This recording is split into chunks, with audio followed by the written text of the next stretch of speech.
Shalom, family. This is the book of Job, chapter 1.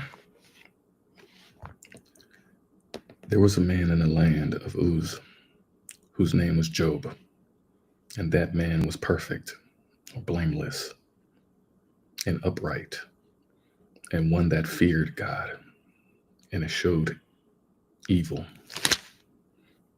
And there were born unto him 7 sons and 3 daughters.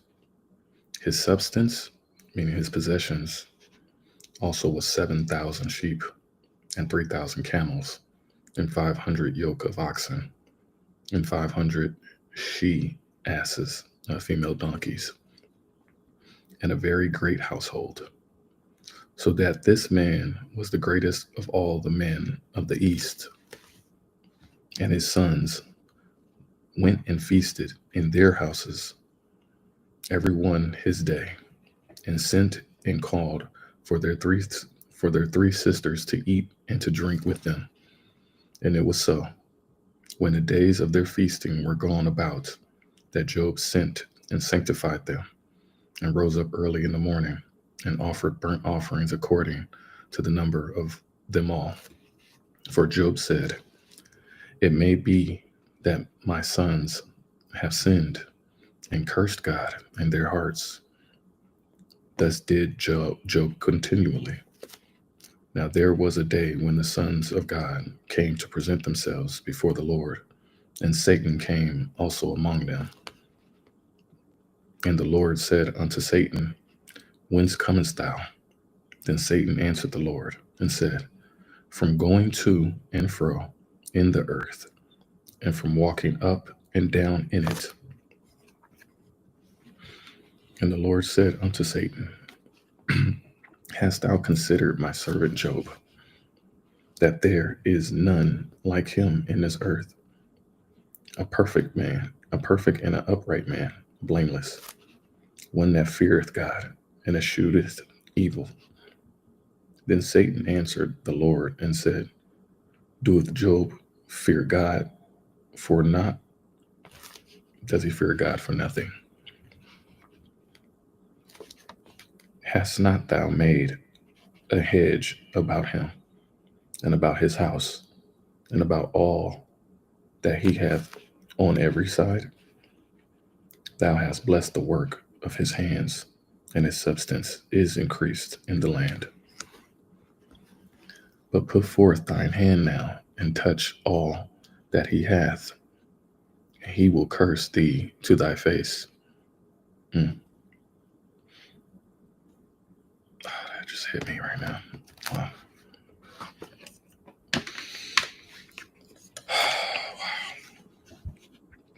Every time I read it. And the Lord said unto Satan, "Behold, all that he hath is in thy power," and literally in his hand. "Only upon himself, his person, put not forth thine hand." So Satan went forth from the presence of the Lord. Satan is always going to tempt. He's going to pop up when he's going to pop up. He pops up and you least expect it. He will pop up. And there was a day when his sons and his daughters were eating and drinking wine in their eldest brother's house. And there came a messenger unto Job and said, "The oxen were plowing, and the asses feeding beside them. And the Sabaeans fell upon them and took them away. Yea, they have slain the servants with the edge of the sword, and I only am escaped alone to tell thee." While he was yet speaking, there came also another and said, "The fire of God is fallen from heaven, and hath burned up the sheep and the servants, and consumed them," destroyed them. "And I only am escaped alone to tell thee." While he was yet speaking, there came also another and said, The Chaldeans made or formed out 3 bands, and fell upon the camels, and have carried them away, yea, and slain the servants with the edge of the sword. And I only am escaped alone to tell thee. While he was yet speaking, there came also another and said, Thy sons and thy daughters were eating and drinking wine. Make sure I don't put that right there. Okay, got it.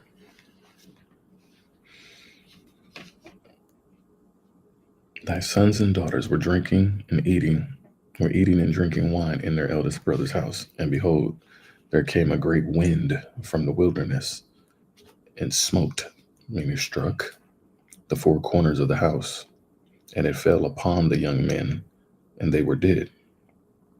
And I only am escaped alone to tell thee. Then Job arose and rent his clothes, rent his mantle, and he tore his robe, and shaved his head, and fell down upon the ground and worship. It's interesting because I have not wanted to shave my hair or my beard, and I feel like I've been getting, they're your antennas. So it's like I've been getting all of these amazing downloads. So men, don't cut your hair. It's needed.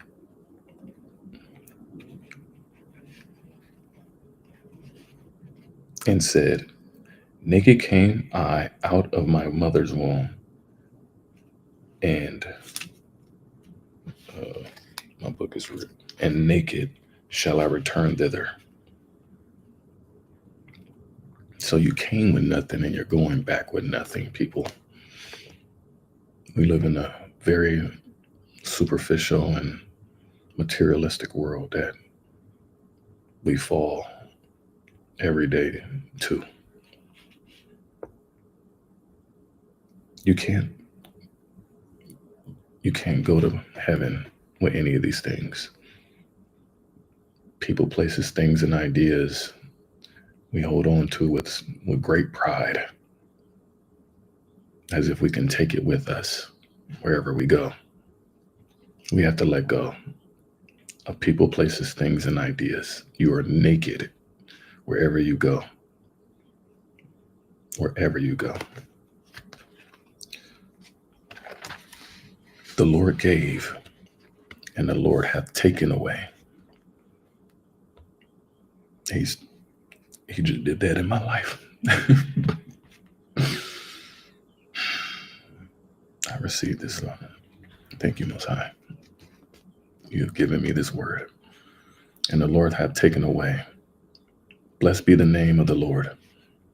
And all this Job sinned not, nor charged God foolishly. You can't blame God. You can't.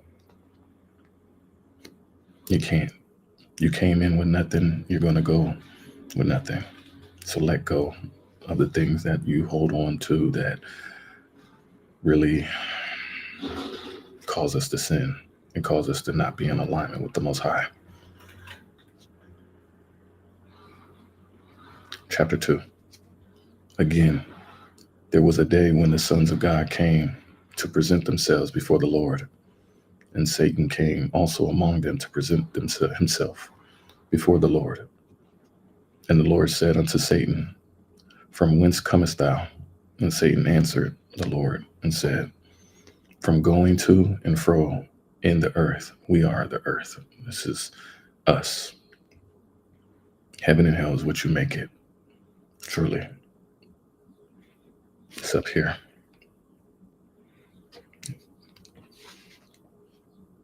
If you create your hell, you'll live in it. Your thoughts, your words, your actions, they truly do manifest. I am so guilty of that right now.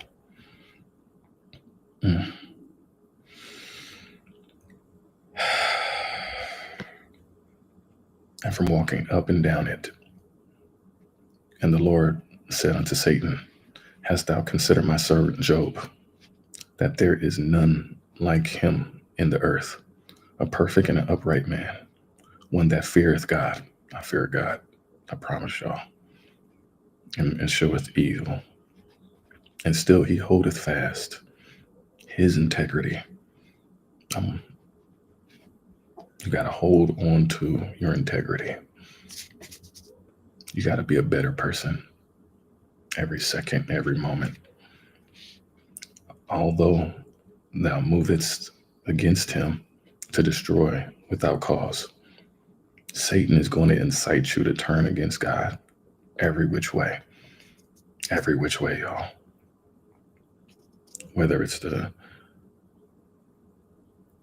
gambling, the sports, the politics, the strip clubs, the food, going out and being gluttonous, and it's just so many different things.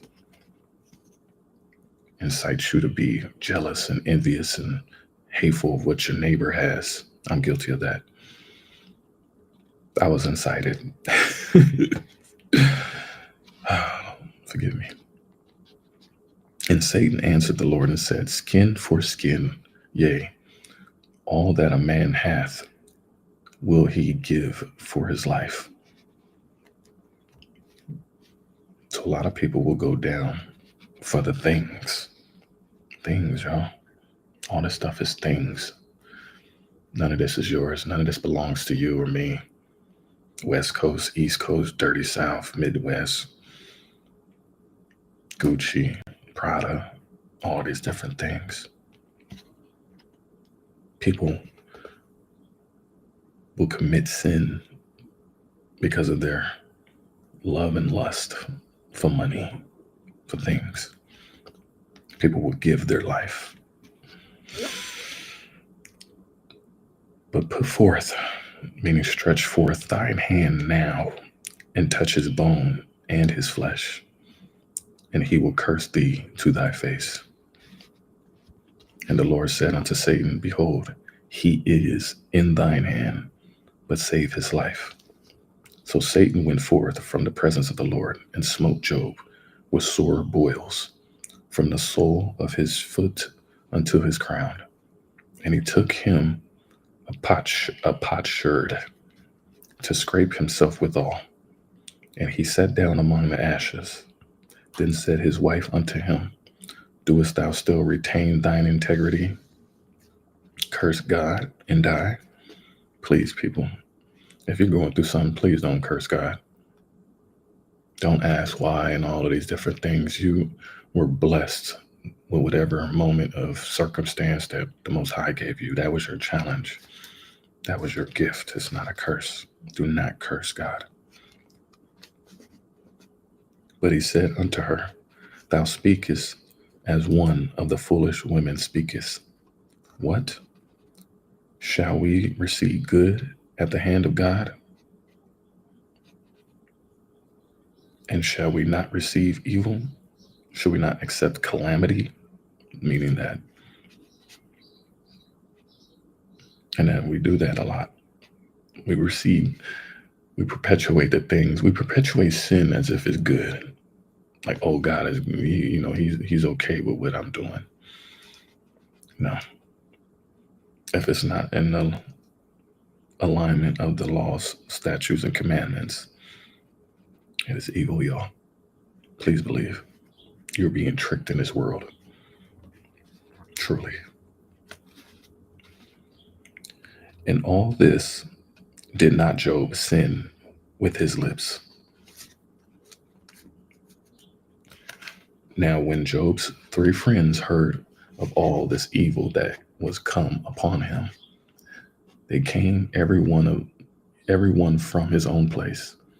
Eliphaz, Temanite, and Bildad, the Shuhite, and Zophar, the Naamathite,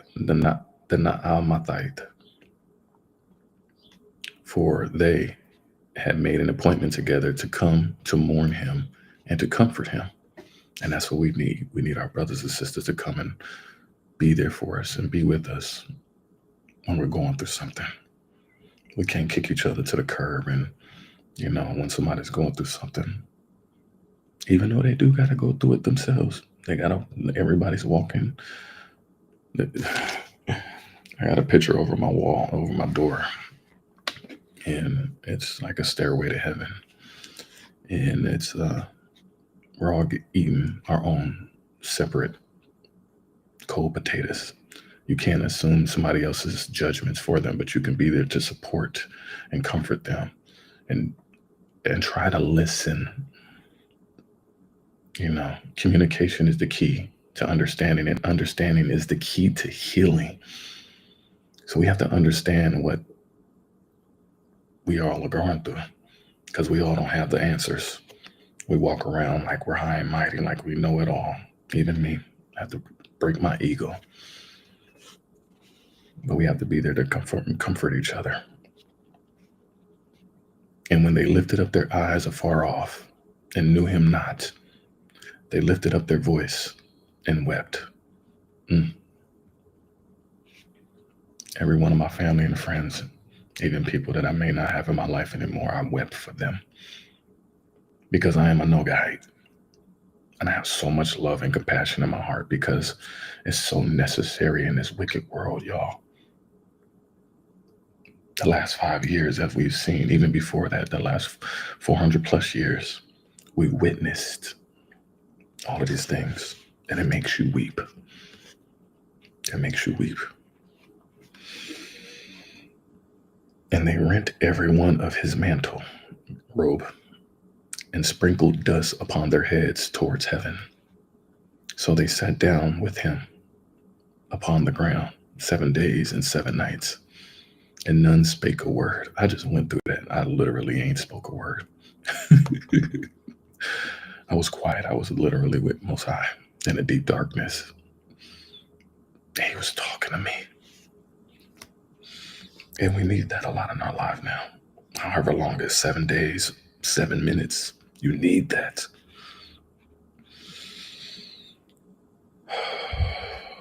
And none spake a word unto him, for they saw that his grief was very great.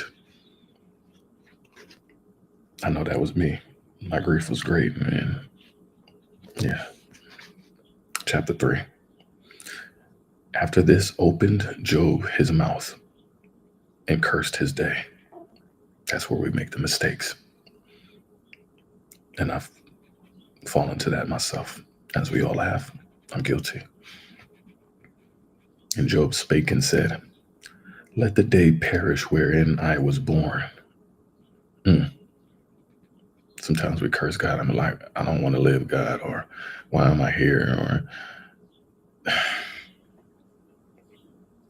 because we look at ourselves in the mirror and we hate sometimes the things that we see or the things that we've done. And we look at ourselves and we be like, oh, you're unforgivable, because the world looks at you and is already unforgiving, regardless of how much greatness you do. Look at our brother Yahushua, all the greatness he did, and still was hated on. So,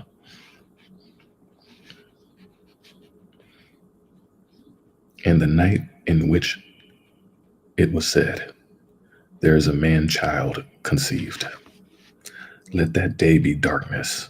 Let not God regard it from above, neither let the light shine upon it. The moment that you curse, the moment that you say anything blasphemous to the Most High, you get thrown into the darkness, not in the darkness where you're in meditation and you're in deep quiet where you can have a conversation with God, but you get thrown into this evil abyss where you just go through pain and suffering and turmoil. Let darkness and the shadow of death stain it. Let a cloud dwell upon it. Let the blackness of the day terrify it. As for that night, let darkness seize upon it. Let it not be joined unto the days of the year. Let it not come into the number of the months. Let it not be included. That's what it means. Lo, let that night be solitary.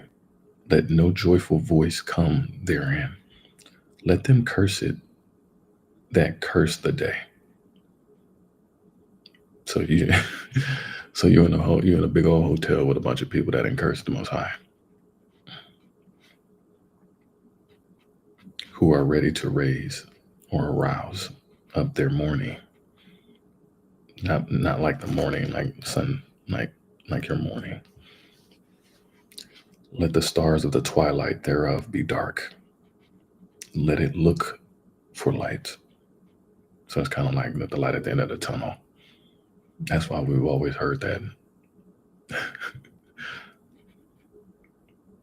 But have none, neither let it see the dawning of the day, because it shut not up the doors of my mother's womb, nor hid sorrow from mine eyes. Why died I not from the womb? That's heavy. Why did I not give up the ghost? Why did I not expire the ghost when I came out of the belly? Mm.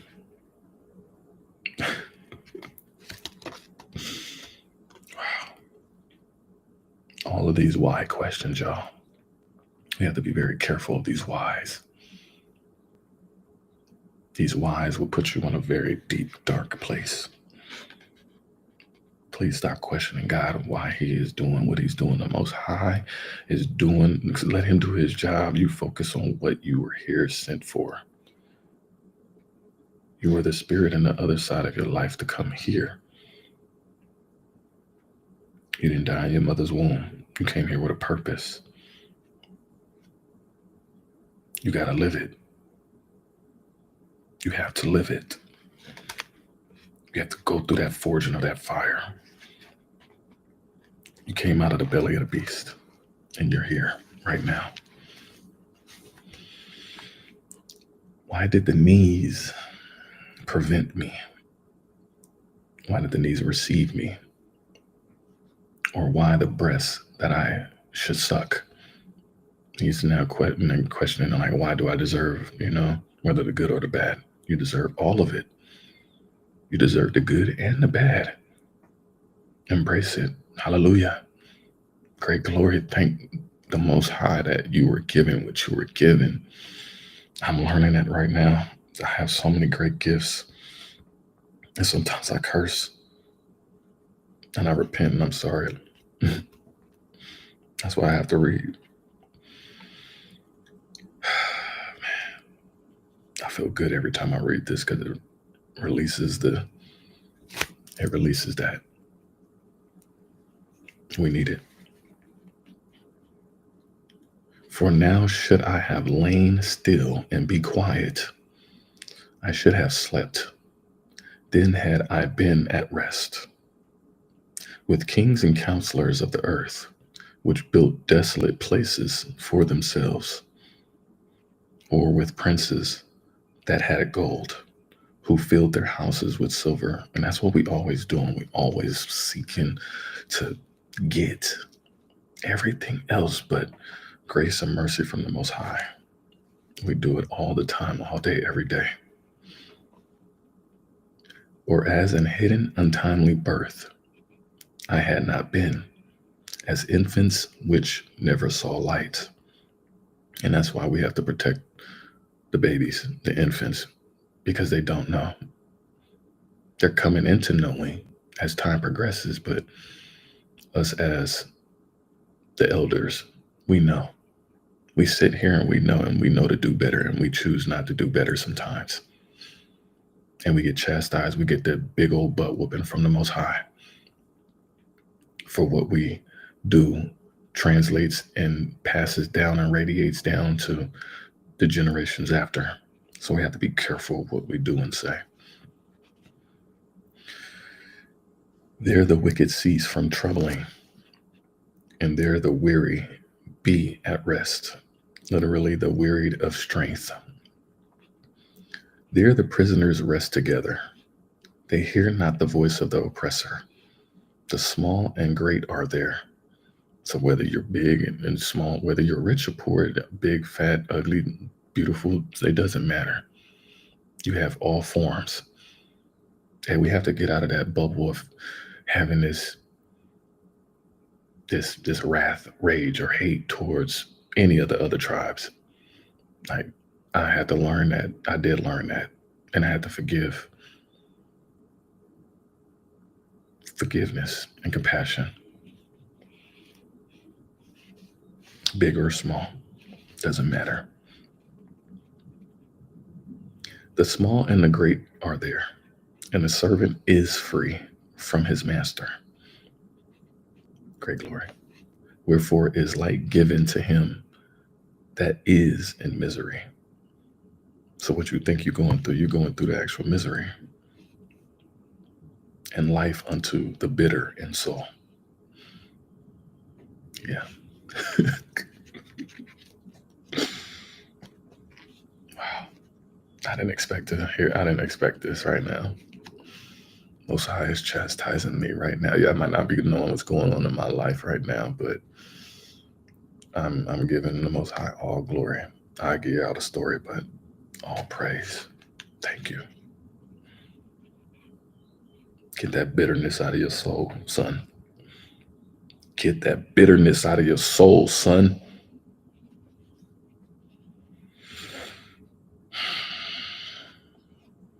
Which long for death, but it cometh not. And dig for it more than for hid treasures. Dig for the edification of the Most High. Don't be digging for all these treasures, trying to, by any means necessary, I got to do this and do that to try to get where I need to get to. Like, quit digging for these things. I just read that in the book Acres of Diamonds. Dude went across the whole world excavating to find these diamonds, and the diamonds was right in his backyard. The diamond is within self. We go off and we sit here and try to seek to be accepted in this nation and that nation and all of these different things, trying to find and seek when the Most High already gave it to you. You're the treasure. Everything in and outside of you is the treasure. Quit going off on these other escapades of sin, because every trail of that sin is going down in a dark abyss, y'all. I'm speaking on my own life, so if it radiates with anybody else, amen. Speaking on my own life right now. This is my shadow work. Great glory. Which rejoice exceedingly and are glad, and I am, when they can find the grave. Why is light given to a man whose way is hid, and whom God hath hedged in? For my sighing cometh before I eat, and my roarings are poured out like the waters. For the thing which I greatly feared is come upon me. It has. And that which I was afraid of is come unto me. And it's so, man, what am I reading right now? It is literally, oh my God, you are literally speaking to my soul. Oh man, thank you for this. Oh man, you're speaking to my soul right now. Great glory. I was not in safety, neither had I rest, neither was I quiet, yet trouble came. And I can sit here and ponder on that one part right there. I was not in safety, neither had I rest, neither was I quiet, yet trouble came. That is powerful in my life right now. No matter, I'm a wild pony. I'm a love pony. I'm a wild horse. No matter where I felt like I've gone, I felt like I wasn't safe, because that was taken away from me at 4 years old. I was stabbed in my left thigh, by a crackhead breaking into my house, trying to steal a damn TV. In that moment, I felt like it was never, nowhere it was going to be safe. And I kind of actually got not comfortable, but it made me stronger in that, knowing that I accepted that regardless of wherever I go on this planet, on this earth, that it's not safe. Most High will keep me safe, and he has, and he truly has, through all the stuff that I've gone through. And because of that one incident, it, I found myself troubled in my sleep. I didn't rest until I was able to. I wanted to be successful. I wanted so bad to be seen.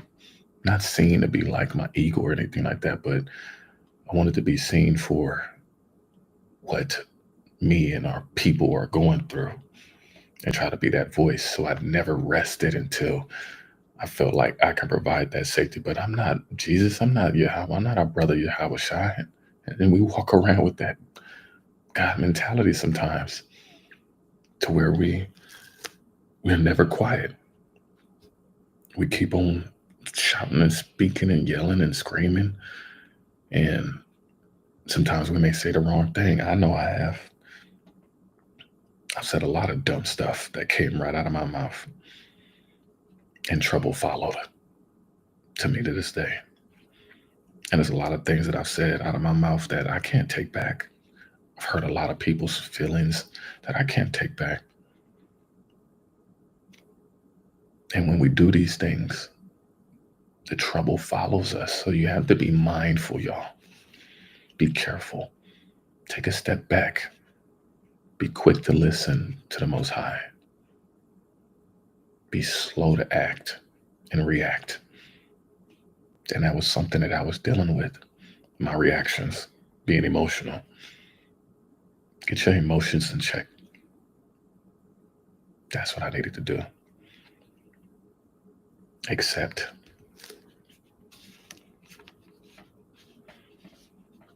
Chapter 4.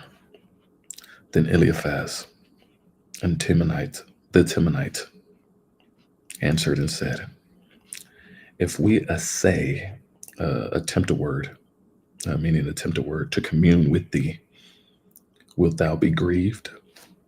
But who can withhold himself from speaking? That's us. We're patiently impatient. Like we can't hold ourselves. We can't contain ourselves. I'm so guilty of this, man. I'm a natural born leader. I will take the initiative. I'm learning. Every day we learn, and that's why I got to crack this book open. Whew. Behold, thou hast instructed many, and thou hast strengthened the weak hands. And that's how I felt. I felt like I was weak because I was molested. I felt like I was weak. I felt like I was a leper. I felt like I was the tarred and feather from the Willie Lynch letters. I felt like I was the traumatized victim. I didn't want to be no victim. That's why I didn't speak about none of that to none of my family. I didn't tell my family about that until I got older, because I know that somebody would have did something. I would have did something even as I'm older now. And God has tested my spirit from that. He's like, oh, okay, I'm going to put you close to it. I'm going to put you close to this fire. Let me see what you're going to do. You're going to put your hand in it and you're going to get forged? Or you're going to put the fire out? Or you're going to move away from it? It's a lot of choices.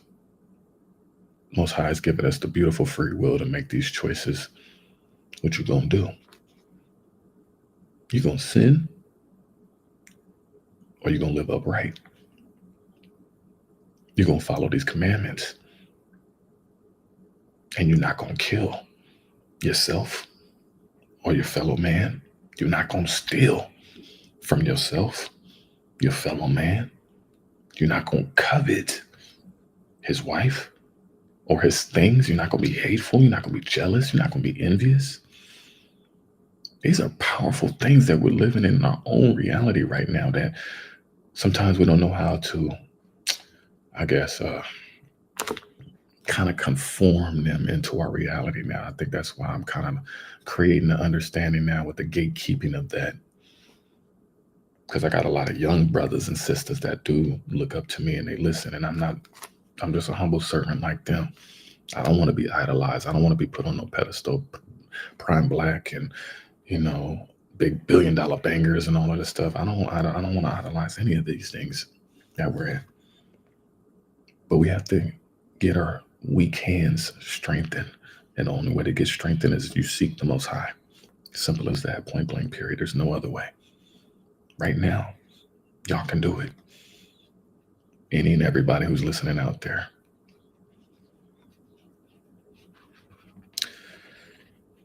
Thy words have upholden him that was fallen. This word has held me up when I have fallen. I couldn't go to no teacher, no counselor, no pastor, no preacher, because they was doing most of the pedophile stuff anyways. You couldn't go to my father because he was busy out here being a hoe.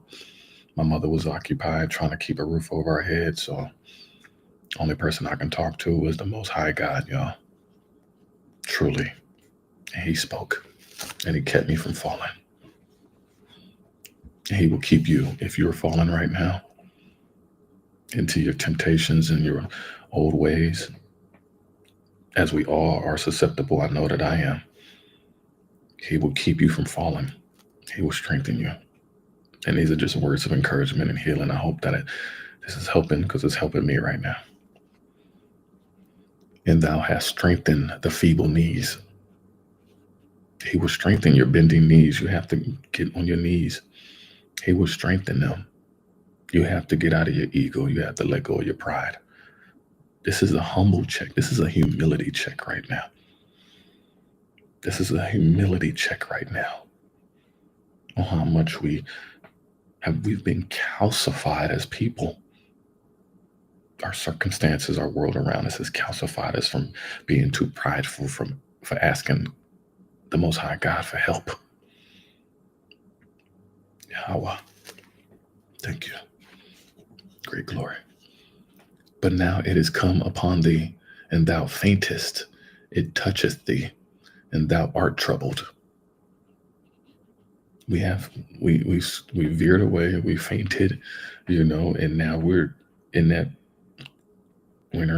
area where we're troubled now, because the world around us is troubled, and we've been susceptible, and we've been chiseled at to where it's gotten under our armor, and it's kind of become an infestation, so you gotta kind of go through the motions to clean it. The antibiotics, the spiritual antibiotics. This is spiritual antibiotics.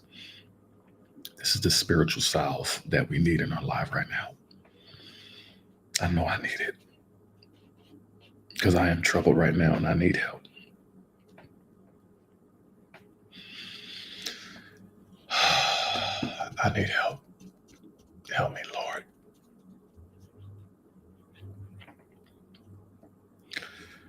It is not this, thy fear, thy confidence, thy hope in the uprightness of thy ways.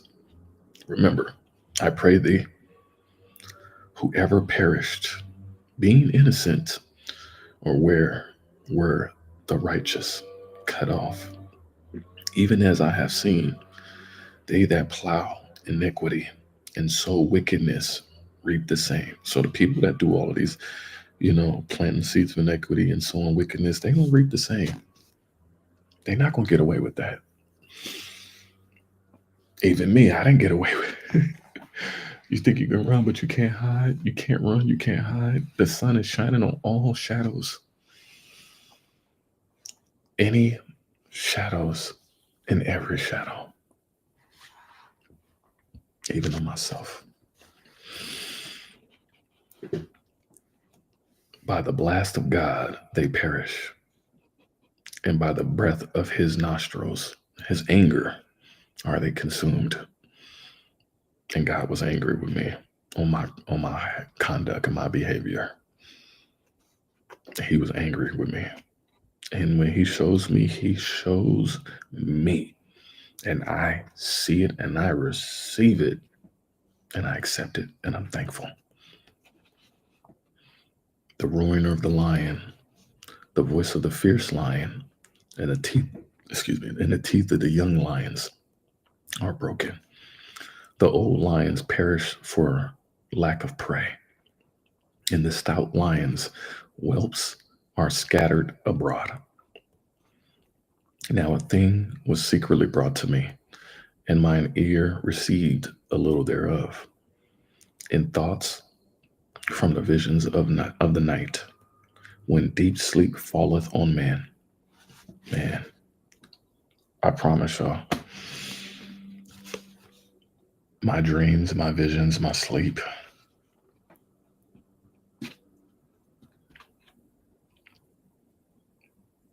I jokingly said that The Pope, I promise you, I said this a minute ago. I jokingly said that the Pope was going to pass away or die on 420. He was going to go up in smoke. And he did. He died on 420. I can't make this up. All the stuff that's happening, my visions, I literally went to a beach that I had visioned such a long time ago. And the very thing when I went there happened. It just went to the beach. I just went to the beach this past weekend and it happened. God is real, y'all. Stop playing with the Most High. He is here. He is alive. He is knocking on your front door saying, hey, you gonna let me in?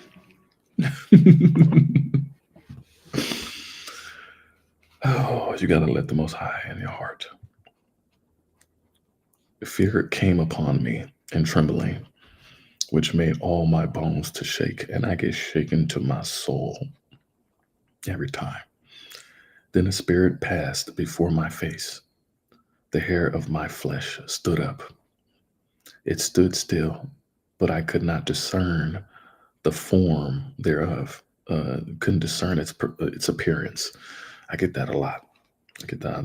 It's like trying to discern an image or a form was before my eyes.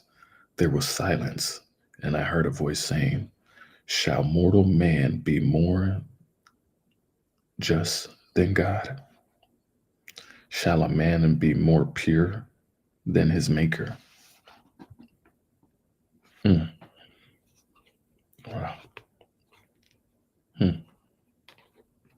Wow, that's deep.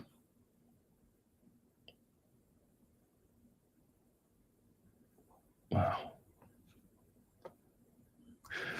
It's almost like it's like you're on a probationary period, like you're trying to be accepted into something. You like overexert yourself trying to be more of something, like, whether it's a fraternity, a sorority, or in a family setting, another grouping, a nation, or anything like that. And we find ourselves overdoing things sometimes that are above and way out of our character. It's an interesting question. I don't know if I'm putting it together right, but that's how I kind of translate it to me right now.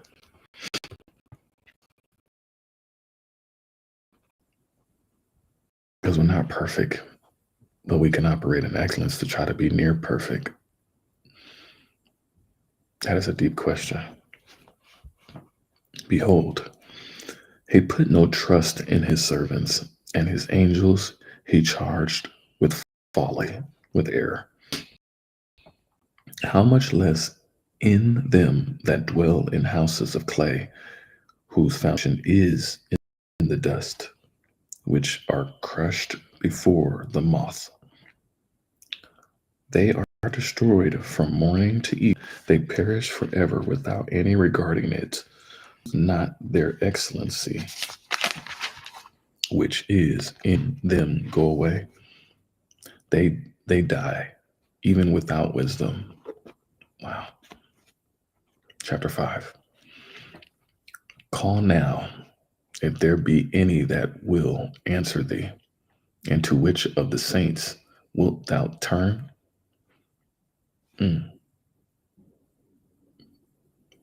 Wow.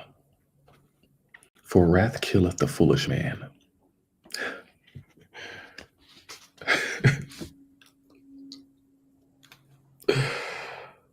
Yeah.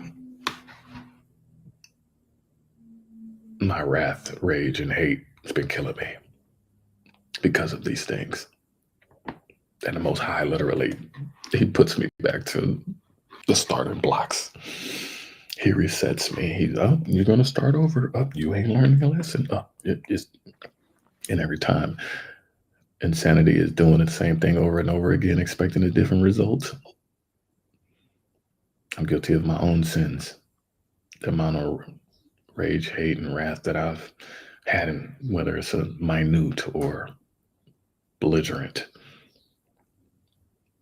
it's eaten me. It's killed me. inside and out, killing, you know, and you have to be able to rebuke that. You got to repent because it will take you out. It will take you down and it'll make you do stuff that ain't you. So be careful. Be careful of that wrath. Wrath makes you act in foolish emotional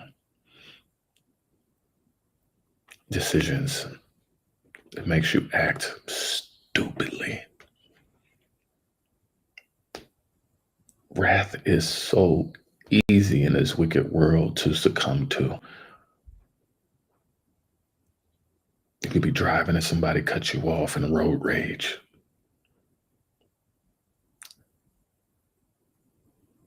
You can be at the mall in a club, somebody step on your shoes, instant. All of these instant tests, pop quizzes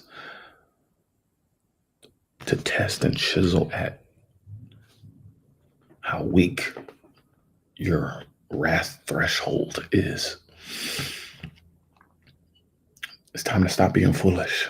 It's time to stop reacting and acting on the things that we pridefully hold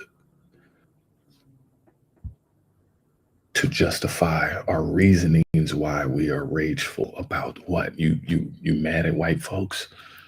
You mad at your job not paying you more. You mad because this guy is making more money than you. You mad because your kids ain't listening because they daddy or their mama not around. Our wrath makes us act emotionally foolish. This is the time to do better with this right now. And you can, and you will.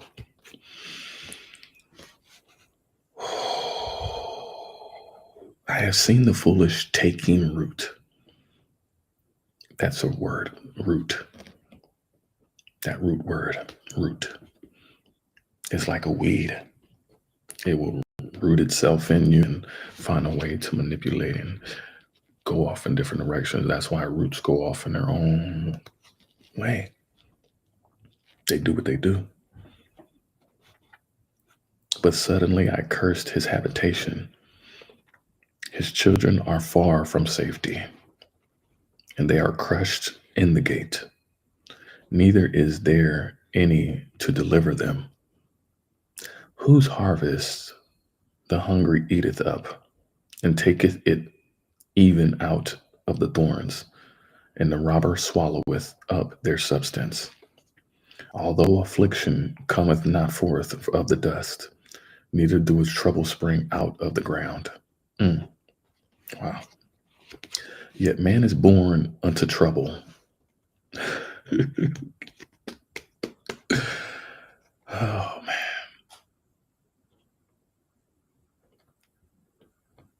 We're born in trouble, y'all. We're born in trouble, and we must live to find the solutions.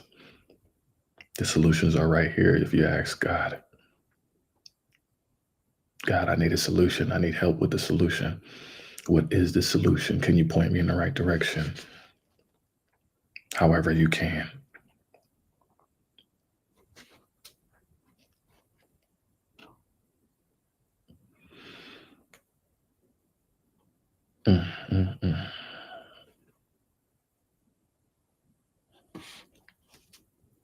We're born into trouble. As the sparks fly upward, I would seek unto God, and unto God would I commit my cause. Meaning, but as for me, I would. But as for me, I would seek God, and unto God would I commit my cause. Yes. Which doeth great things and unsearchable, marvelous things without number. Great glory. Who giveth rain upon the earth and sendeth waters upon the fields, to set up on high those that be low. Great glory. That those which mourn may be exalted to safety. Great glory. He disappointeth, he frustrates the devices of the crafty, so that their hands cannot perform their enterprises, their plans. He taketh the wise in their own craftiness, and the counsel of the froward is carried headlong. They meet with darkness in the daytime, wow, and grope in the noonday as in the night. Man, this is heavy. But he saveth the poor from the sword, from their mouth, and from the hand of the mighty. So the poor hath hope, and iniquity stoppeth her mouth. The poor does have hope. Poor stands for people overlooking opportunities repeatedly. You have hope to overlook that opportunity. You have the opportunity and the hope to overlook whatever may be ailing you. Poor mentally, financially, emotionally, spiritually, physically, relation-wise. Behold, happy is the man whom God correcteth. Oh. When I get corrected, I am at full glee. It's like blissfully. I am happy when the Most High reveals to me my oopsies, my bloopers. Because I may be hazed and may not see it in the veil. This world will haze you over.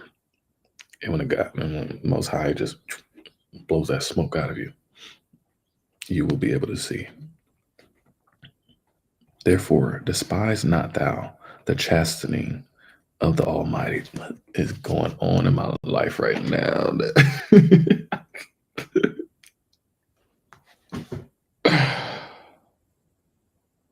I can't lie. This is exactly what I needed. I hope you needed this too. Do not despise. Do not be mad. Don't be throwing your hands ragefully. Why, oh why? None of this. You got corrected. Some people don't go through that correction. They sit there and stew in that sludge like a pig. That's why you can't cast your pearls among swine, because the pigs are in that, the swine is in that evil sludge. He's trying to correct you. So don't despise the correction, whether you like it or not. You can't despise having to go to the gym. You got to go through them repetitions in order to get them muscles. You got to go through them repetitions in order to advance and be better. He's chastising you for a reason. You're getting a holy butt whooping for a reason. For he maketh sore and blind and bindeth up. He woundeth and his hands make whole. He's able to do all. Great Lord. He shall deliver thee in 6 troubles, yea, in 7 there shall no evil touch thee. In famine he shall redeem thee from death, and in war from the power of the sword. Thou shalt be hid from the scourge of the tongue. Neither shalt thou be afraid of destruction when it cometh. That's real. Don't be moved and dismayed. Right? And destruction and famine thou shalt laugh.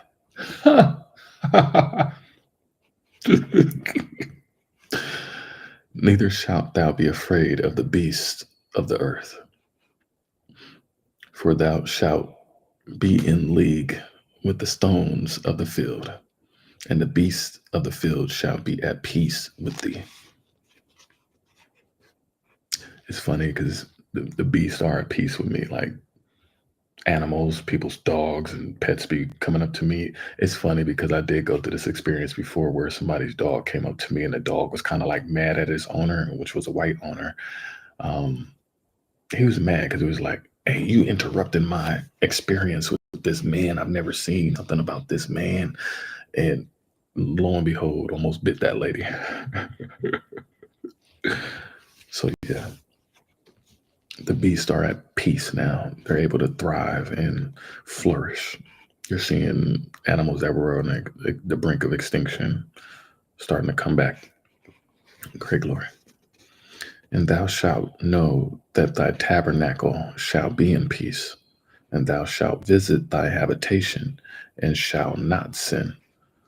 Meaning find nothing amiss. Uh, Thou shalt know also that thy seed shall be great, and thine offspring as the grass of the earth. Thou shalt come to thy grave in a full age, like as a shock of corn cometh in his season, or corn cometh in his season. Lo, this we have searched it, so it is. Hear it, and know thou it for thy good. Literally, wow, that's deep. We have to search it, and you have to know. You have to know this good for thyself. You got to know it for yourself. You can't have nobody else do this. You got to do this for yourself. This work right here, like I'm doing now. I know I kind of be inconsistent or whatever like that. I need to be better, and that's what we're trying to do right now. Is be better. Chapter 6. But Job answered and said, "Oh, that my grief were thoroughly weighed, and my calamity laid in the balances together." Laid with it in the he laid with it he laid in the he laid with it in the balances. Um, for now it would be heavier than the sand of the sea. Therefore my words are swallowed up. So yeah, it's like, like they say, like a small fish in a big pond. Like your words you can't describe. Yeah. For the arrows of the Almighty are within me, the poison whereof drinketh up my spirit. The terrors of God do set themselves in array against me. That's deep. Doeth the wild ass bray when he hath grass, or loweth the oxen, or loreth the ox over his fodder? Can that which is unsavory be eaten without salt? Or is there any taste in the white of an egg? I ain't never thought of that. Huh. Ain't no taste in no white egg.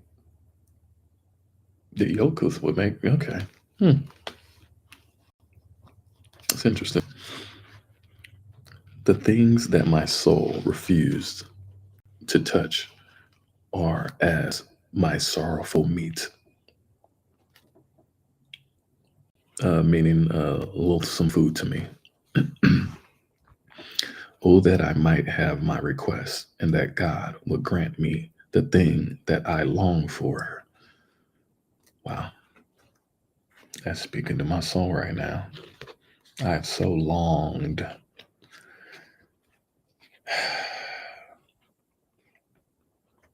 And it's like double dutch.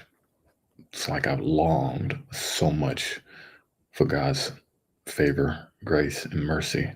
But why have I longed for the things of this world, these sinful things of this world? It's like we don't realize how much we have been programmed, engineered, and conditioned. And propaganda and manipulation and the spinning of narratives make you think and feel otherwise. Like, oh, yeah, it's okay to gamble on the basketball playoffs. That's greed.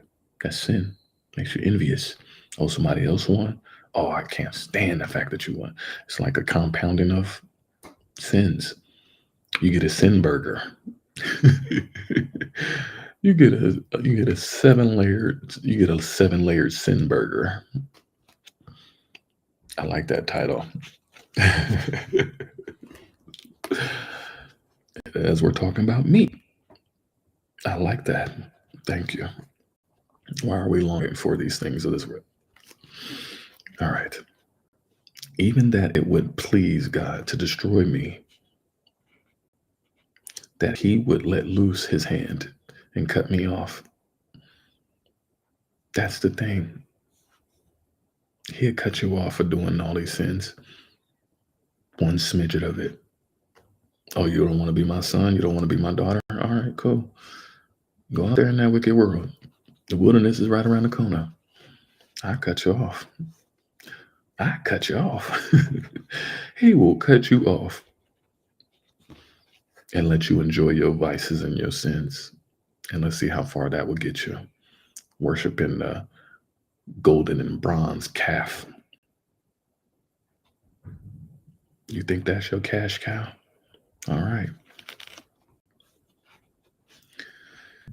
Then should I yet have comfort, yea, I would harden myself in sorrow. Let him not spare. For I have not concealed the words of the Holy One. What is my strength that I should hope? And what is my end that I should prolong my life? Is my strength the strength of stones, or is my flesh of brass? See, that's the problem. We keep comparing ourselves to all of these things. We try to measure up instead of measuring up to what God has measured you to be. Accept that. Accept that. Stop trying to compare to others. Stop trying to compare to people, places, things, and ideas. To him that is afflicted, or meaning despairing, pity should be showed from his friend, but he forsaketh the fear of the Almighty. That's very interesting. My brethren have dealt deceitfully as a brook, and as the stream of brooks they pass away, which are blackish by reason of the ice, and wherein the snow is hid. What time they wax warm, they vanish. When it is hot, they are consumed out of their place. The paths of their long way, the paths of their way are turned aside. They go to nothing and perish. The troops of Tema looked, the companies, meaning the caravans of Sheba, awaited for them. The travelers, meaning the travelers of Sheba, waited for them. They were confounded because they had hoped. They came thither and were ashamed. For now ye are no thing. You are nothing. You're nothing. Even a grain of sand on the sea is greater than you. Wow, that's so deep. Ye see my casting down and are afraid. Did I say, bring unto me, or give a reward for me of your substance? Did I ever say, bring unto me, or offer a bribe? Wow, this is deep. Or deliver me from the enemy's hand, or redeem me from the hand of the mighty? The roles ain't reversed. You didn't help God out. You didn't release the Most High. You didn't do any of these things. That's why we've been foolish enough to even trick ourselves and believe in that we have. That's where we have to hit the reset button. It's deep. Teach me. I'm going to say it again. Teach me.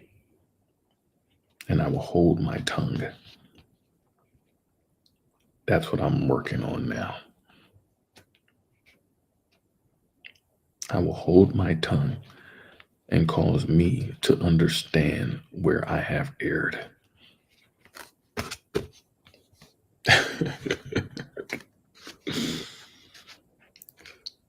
Yeah,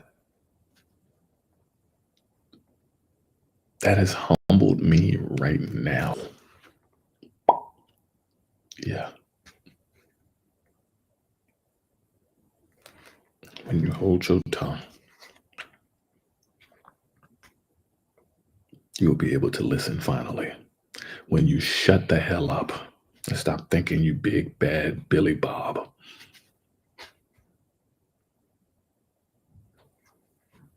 you'll be able to see where you messed up, brothers and sisters. It's very simple. These are basic instructions before leaving Earth. Why can't you just follow instructions? Why can't you just listen? Just shut up. Hold your tongue so you can be taught. Stop being the class clown. Shut up, man. So you can be able to see and understand and hear where you messed up.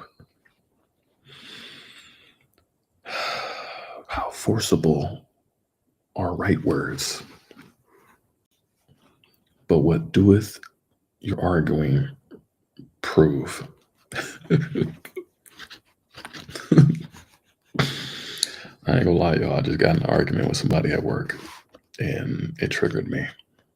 I ain't gonna lie. It didn't prove nothing, but got me sitting right here, right now. Got me sitting here right now because of my damn mouth. Because I didn't know how to shut up. Because I didn't know how to be all the way quiet. And it happens.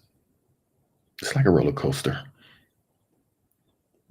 I have my moments where I'm super quiet because I am listening to the Most High. And there's times where I speak because I have to be courageous and brave and rise up because it is Ezekiel 33 for me. And if I don't blow that horn, if I don't blow that trumpet, that iniquity falls on me for not warning my brothers and sisters to be able to have the nations to be able to see.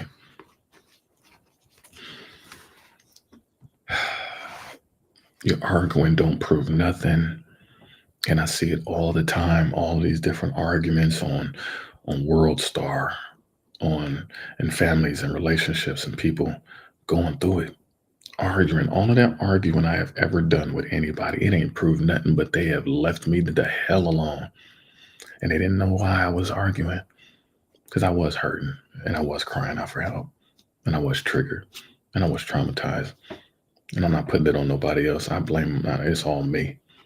I take full responsibility and accountability for what comes out of my mouth. But it didn't prove nothing. There was no winners. I lost all the things that I loved, truly. The women that I loved, the friends that I had, the things that I possessed, the places I was in. All of that sadness and misery and unhappiness and not being grateful. Not being grateful. You're only hateful when you're not grateful. And I realized that having a conversation with a good person in my life told me that this stemmed from all your childhood trauma, brother. I've had my ex tell me, "Oh, you need therapy. You tripping. You crazy." I didn't know where all of these things were stemming from. Trying to get away from all that pain and hurt. And trying to argue it out of me. And it proved nothing. Nothing. So, telling you guys to be mindful and watch what you say and do. Because you will mess yourself up and you will hurt the people that you love, as I have. And I would love to be able to have those things back, but sometimes you can't because it is for you to let go. And you have to accept it. And that was my problem, is that was the thing that I couldn't accept losing. I couldn't accept losing or being rejected or being kicked out. You know? when I almost lost my life, when I lost my innocence, when I lost my mother. All of these things, when you lose things, it makes you koala clamp on to the things that you do have, and it makes you more desperate. It's deep. This is deep, y'all. Thank you, Most High. But what doeth your arguing reprove? Do ye imagine to reprove words? Do ye intend to reprove my words and the speeches of one that is desperate, which are as wind?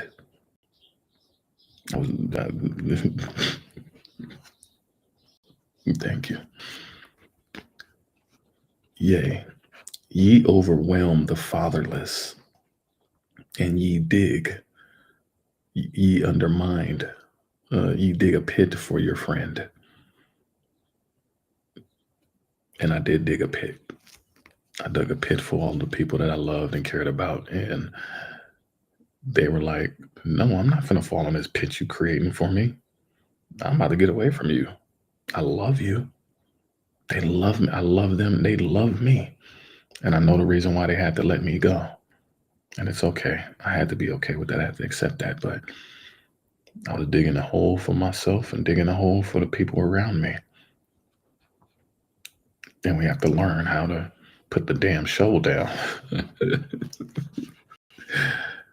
Oh. Now, therefore, be content.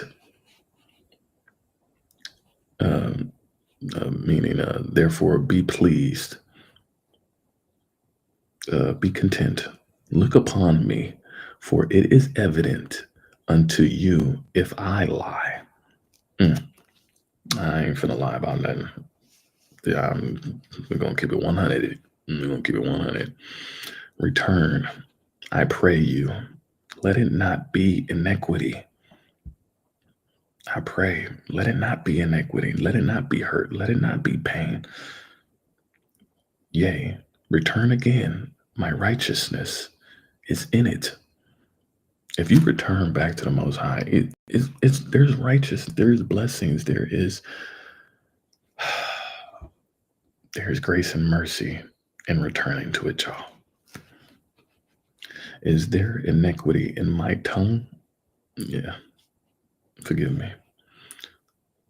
Cannot my taste? Is there injustice in my tongue? Yeah.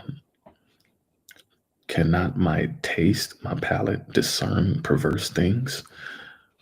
Yeah. I can discern. But then that's our problem, is that we choose to keep falling and succumbing to the stupid things that we do and say. We keep succumbing to it, and we know to discern. If you knew better, you do better. Chapter 7. Is there not an appointed time to man upon earth? Are not his days also like the days of a hireling? As a servant earnestly, as a servant earnestly desireth the shadow, longs for the shade. So yeah, that's deep. And as a hireling looketh for the reward of his work, meaning pants. Wait, hold up. That's my life right now too. Okay, thank you. I was looking for rewards. I was looking for acceptance and pats on the back and being accepted in love and appreciated, because your trauma can make you feel like you are deserving or you're unwanted and unwelcome. So trying to seek validation in some type of way from this earthly realm instead of seeking the Most High's validation by following his directions. That's where the reward is at. That is where the reward is at. Seek the Most High. So am I made to possess months of vanity and wearisome nights are appointed to me. Wow, guilty, man. Most High is smacking me right now, y'all. I don't know. He's smacking me. I deserve this butt whooping. Oh, he getting me right now. He is not letting off. Mm. Oh, I am getting a layered burger. He is making me eat this layered sin burger. Thank you. I will eat it and get it out. When I lie down, I say, when shall I rise? That's why we pray. That's why we pray when we go to sleep is when. When you do, because you may not rise and the night be gone, and I am full of tossings to and fro until the dawning of the day. I have tossed and turned damn near all of my life. I'm tired of tossing and turning. I need somebody to spoon with. I need a big booty to spoon with. Keep you from tossing and turning. No, I'm just playing, y'all. I'm just playing. Yeah. I need prayer. I need prayer when I lie down, and I do. Great glory. My flesh is clothed. My flesh is caked with worms and clods of dust. My skin is broken, cracked, and become loathsome. My days are swifter than a weaver's shuttle, and are spent without hope. Oh, remember that my life is wind, and it can get blown away. That is fact. Mine eyes shall no more see good. The eyes of him that hath seen me shall see no more. Thine eyes are open, thine eyes are upon me, and I am not, and I will no longer be.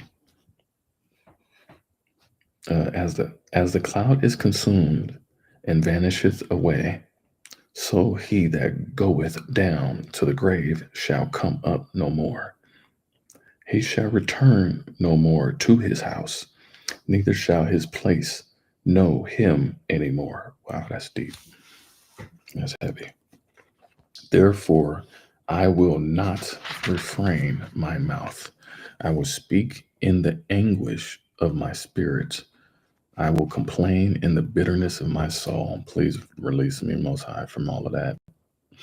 I don't want no parts of that.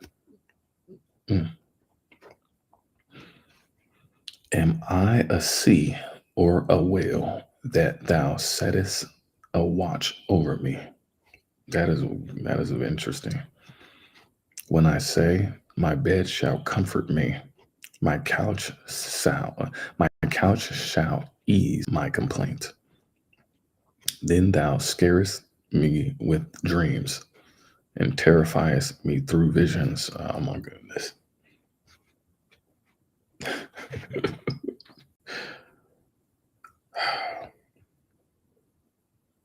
I think that's when the Most High gets me.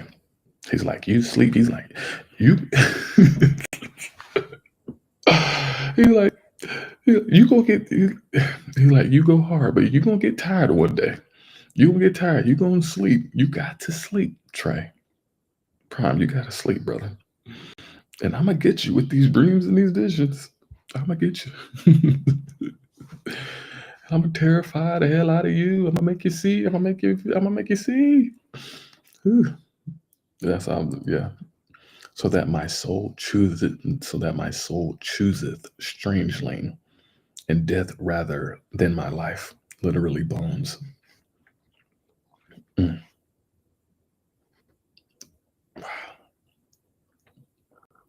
Mm. Sometimes we would rather choose death than the life that we came back, that we were blessed with. We were given this. Wow. Take it for granted. Please don't take your life for granted.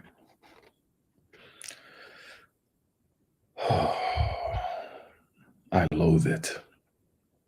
I would not live alway. Let me alone, for my days are vanity, which is man, that thou shouldest magnify him, and that thou shouldest set thine heart upon him, Mm. and that thou shouldest visit uh, or seek or examine him every morning, and try him every moment. How long wilt thou not depart from me, nor let me alone till I swallow down my spittle? I have sinned. Yes. What shall I do unto thee, O thou uh, preserver of men? Why hast thou set me as a mark against thee, so that I am a burden to myself? Wow, man, he is not playing right now. He is not playing.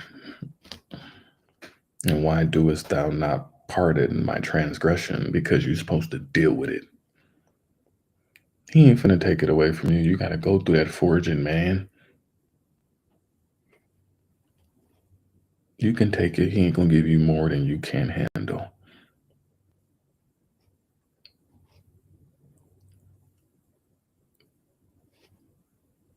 And why doest thou not pardon my transgression and take away mine iniquity?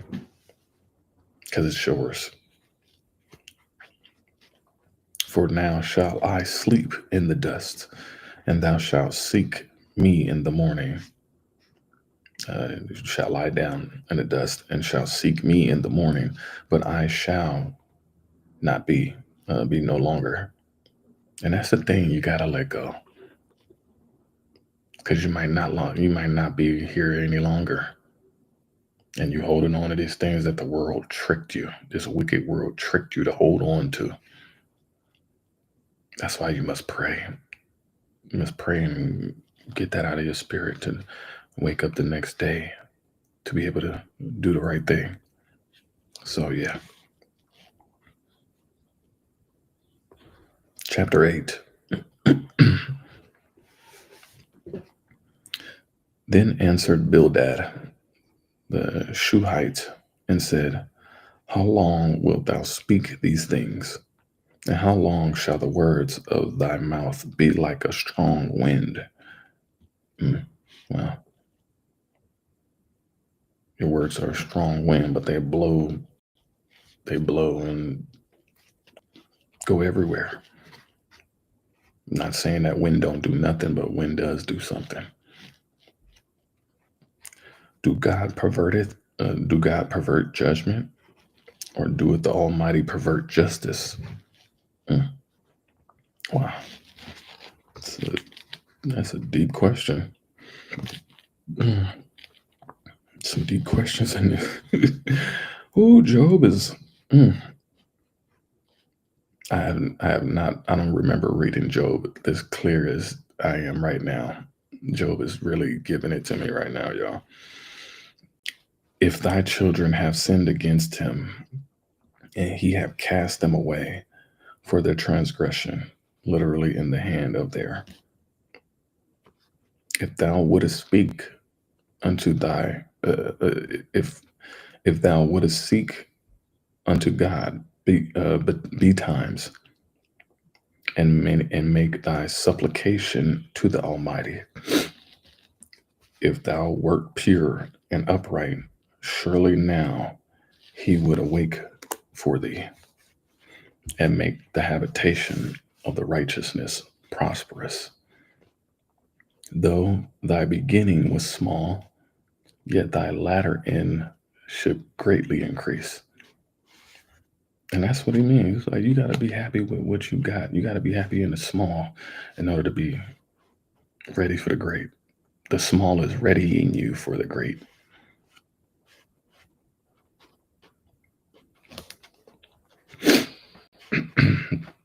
For inquire, I pray thee, the former age, and prepare thyself to the search of their fathers.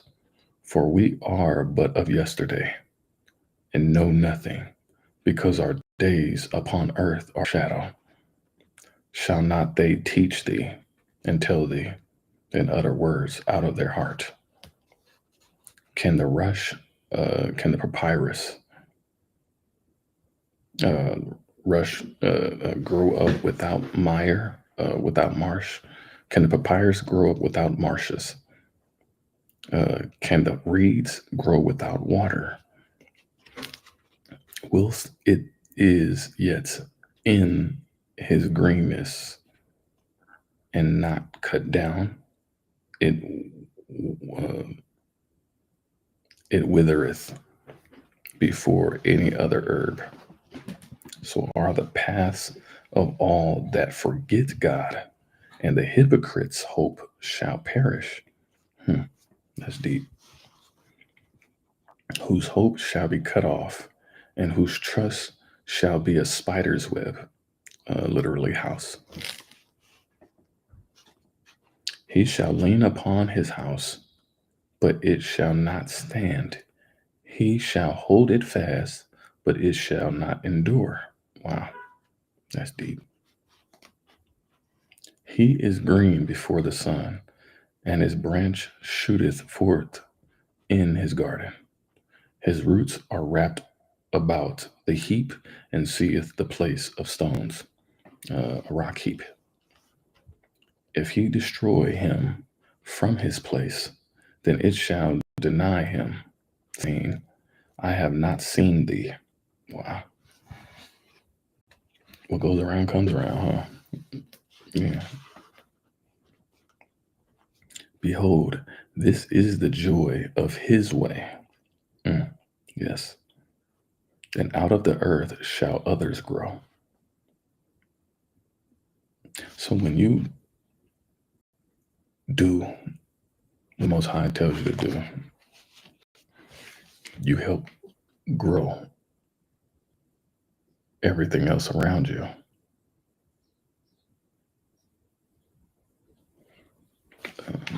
Okay, I had to fix one of my pages. Hold on.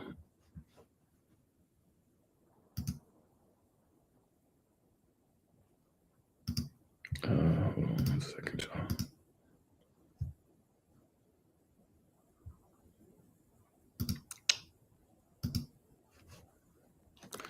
All right. Oh, I didn't mean to do that. Okay, there we go.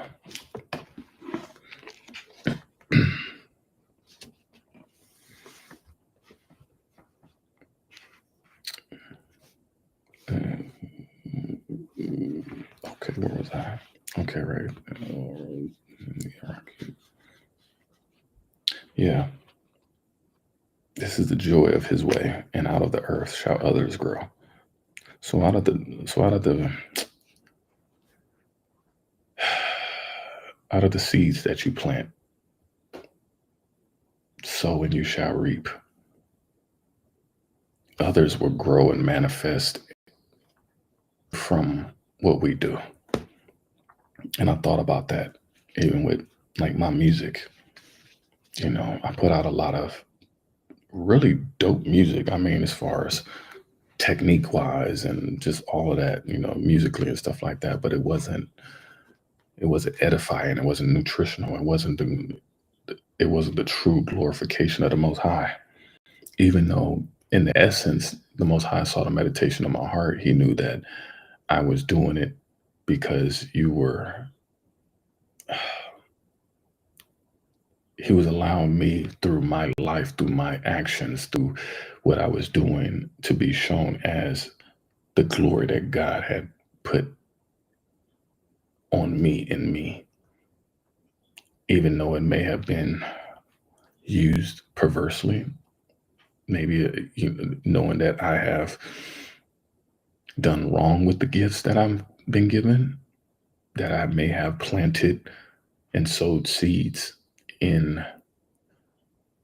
fertile ground, and what I have put out in the energy in the universe may have contaminated that. And so these chastisings that he has put me through of making all of that music to be able to find the turning of the chapter, the rewriting of a new novel of my life now in the ultimate glorification of the Most High. And I can see how I was removed from the project and seeing how, even though that glory is through the actions of my being here, of what I've gone through as an example for the ones behind me to grow, to see that, hey, you went through what Prime went through. And he's showing you, whether you agree with it or not. Maybe he may be loud, he may be boisterous, he may have an attitude, which I don't. It may be something about what he do or say that may help grow somebody. But what I may do and say as well may hurt. And we have to be mindful of what we sow. And I am 100% accountable of what I have sowed. I can sit there and listen to some of the songs that I made, and I'm like, man, that was a freaky song, or that was a dirty song, or that was a very thoughtful song, or that was a very thought-provoking song, or that was a healing song. Even in those type of particular ways that I just described, for me, it was the Most High helping to heal me by getting and releasing whatever I had off of me, however derogatory or embarrassing it was. He got me to this point to where I can magnify and uplift, to showcase, like, this is what I went through, and this is how much God has lifted me up out of these things to help grow. And from the soil around me, from the people around me, have helped me grow. Yes, dirt is dirt, but dirt works. Dirt may hurt, but it helps people to get to where they need to get to, of a greater understanding of themselves and the world around them. I'm not a perfect man, nor do I try to be or act like one. I just try to get off whatever trials and tribulations that I've gone through. And music has always been that positive reinforcing outlet for me to be able to express it. And it's not of my own edification and glory. It's me showing the Most High, like, thank you for giving me this, to be able to correlate this and put it in a way that may help pull somebody who may be in those deep, dark weeds. Who was me? I was them. They may not understand why I may have actually changed. And I got a lot of family and friends, they look at me like, man, you, like, this ain't this. I like this new you. I love this new you. Just keep on. This is you. This is who you've always been. You just made poor choices of dabbling in the world, in the secular world, going to the Grammys and seeing. And he wanted me to be a witness to these things because he wanted me to see how infested his treasures are. It's interesting because I just watched that movie, The Sinners, with Ryan Coogler and Michael B. Jordan. Phenomenal. Phenomenal. If you haven't seen it, please. It's dope. It's a lot of spiritual context to it. It made me see so many things. I probably might do another review on that just to talk about it. But am I my brother's keeper? Am I my brother's keeper if my brother doesn't want to be kept? So many layers of so many different things. And I'm doing the best that I can right now, right here, right now, to get through that dirt, to be able to grow and blossom, to be able to let the bees pollinate so they can help these other young brothers and sisters out here to find their way, to navigate We got a lot of brothers and sisters out here who don't know. And we act like we too good. We acting like us being a nation that we too high and mighty, that we are not accepting and welcoming for any and everybody. That doesn't mean that we turn off our discernment. But because me being a no guy and because of the things that I've gone through in my life, who am I to sit here and judge? Who am I to sit here and kick somebody out or make somebody feel bad or ugly or not special or anything? Who are you? Shut the hell up. And that's why the Most High is chastising me to be able to, ooh, Nelly, bring it back, my young man. Bring it back, my son. I need you to see where you're kind of doing wrong right now. I need you to see what kind of music that you've been putting out. I need you to see what kind of attitudes you've been having. I need you to see what kind of words you've been putting out into the universe. Because our planetary family is here. And they seeing what you're doing. And everything is being duly noted. And so that's where I had to check myself, because I am helping others to grow. So, great glory.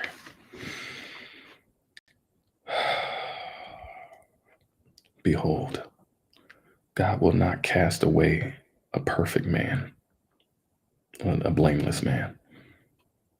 Neither will he help the evildoers. And that's fact. He didn't help me get none of that stuff. He didn't give me my $1 billion banks. He didn't give me my billions of dollars because he wasn't finna help me do all this evil that I could have possibly easily been reverted to or consumed by, because of how simple the glittery gold, the fool's gold, may perceive us and may make us conceptualize it. And that's why I say the Sinners movie was dope, because this young, I ain't gonna spoil it right now, but I'm gonna spoil it. But the preacher's boy, he didn't put down that guitar, but that guitar is what saved his life. Same thing with me.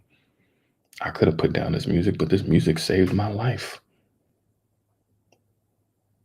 The album that I worked on with the brothers and sisters in the nation, the Sacrament album, that saved my life, whether I'm on it or not. It truly did.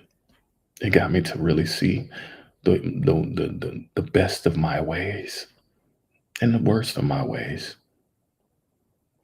And he helped me to that pop quiz.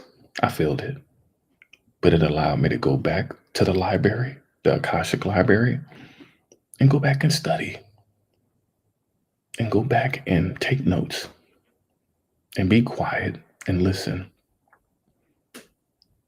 and be able to recalibrate myself, recalibrate my equilibrium, and get back in alignment with the planetary.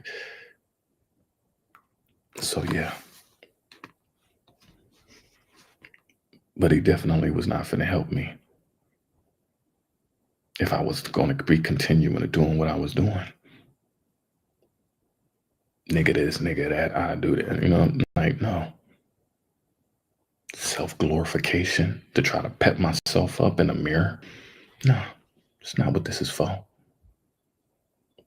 I need you to dig deep within your artistry. I had a brother tell me that don't be something you're not. And I'm not saying that I wasn't not who I was. I wasn't spitting about who I wasn't. But it helped me to realize that I needed to dig even deeper into my artistry. That he gave me this beautiful gift to be able to be an orator, to be able to put together audio alchemy that would be medicine to help our brothers and sisters out there, because this is one of the most beautiful tools that is in this book to help us pull out of the wickedness, because an idle mind is a devil's playground. And if you can have that vibration and that frequency be able to uplift you, to help you get out of your own pride and ego and be like, you know what? Thank you, Most High. I'm going to sit here and I'm going to worship you. I'm going to praise your name to the highest of praises that I can praise you, because You made this happen. You did this. You brought me out of the triple thick darkness and showed me the light, even in the midst of that triple thick darkness. That light of understanding, that light of forgiveness, that light of acceptance and understanding. So, yes, I can see the error of my ways when He removes you from all that was.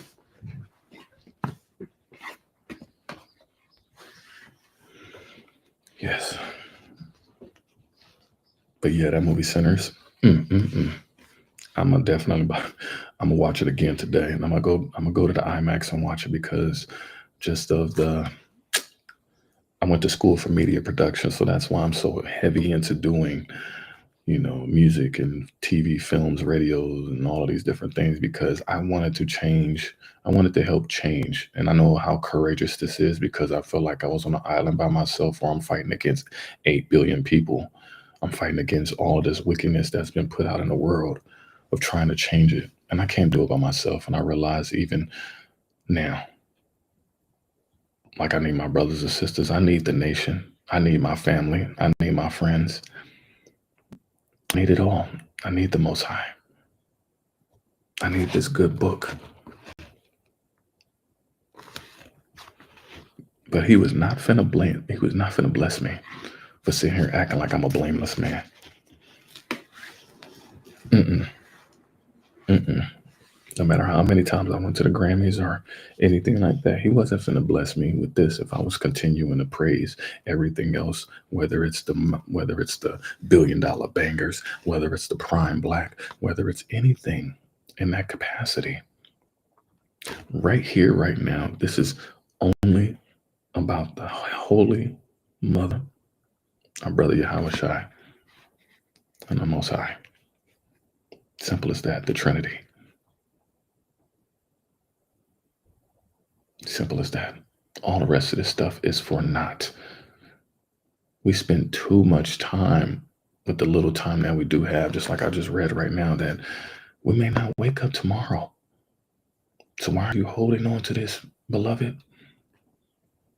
Why are you waking up so unhappy and sad and miserable, holding on to the traumas and the triggers and the pain and the anguish and misery that it was just a test?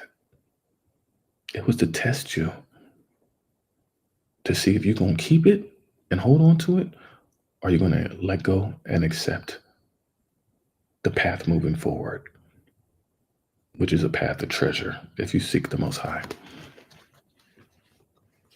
So yeah, great glory. Wow.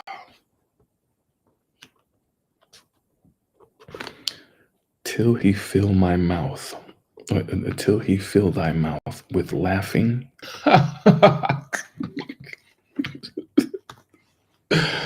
Oh man, I will laugh.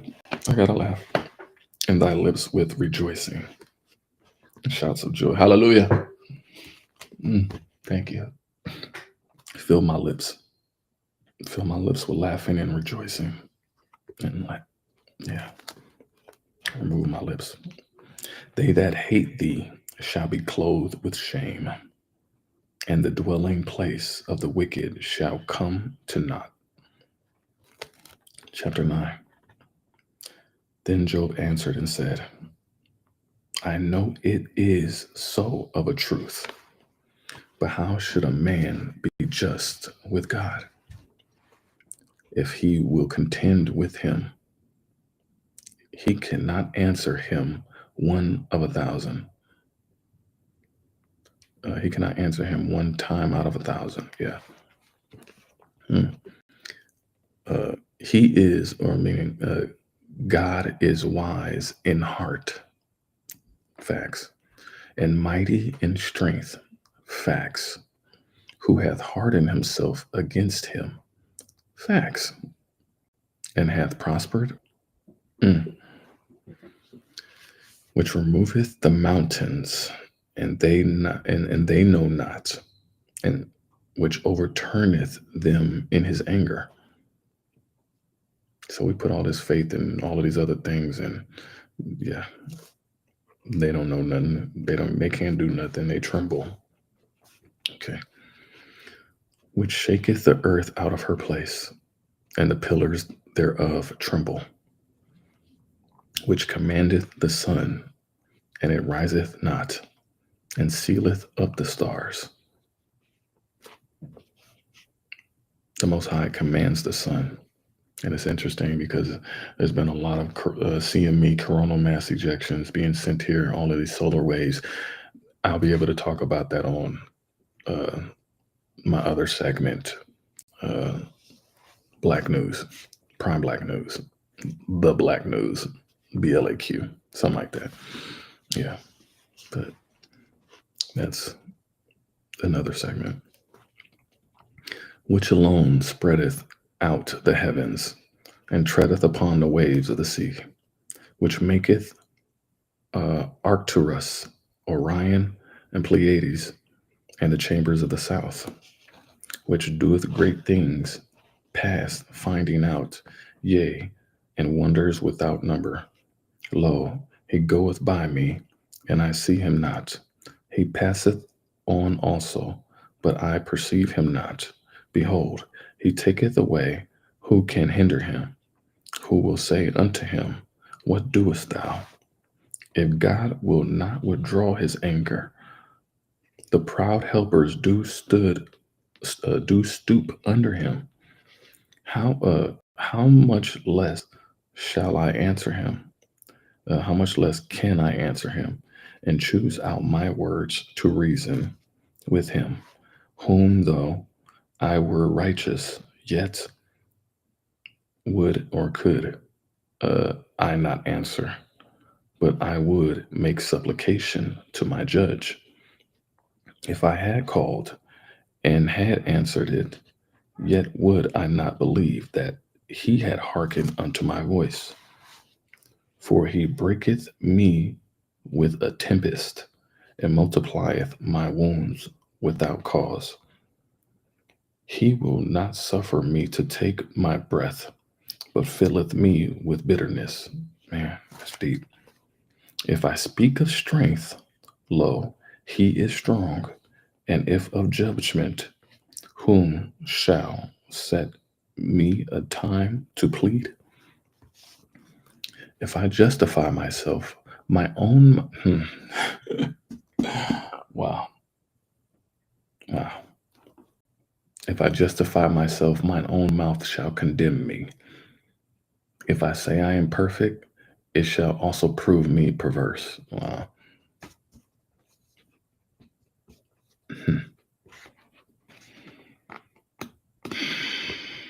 Thank you.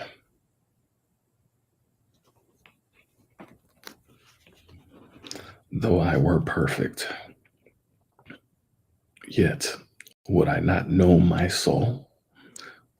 I would despise my life.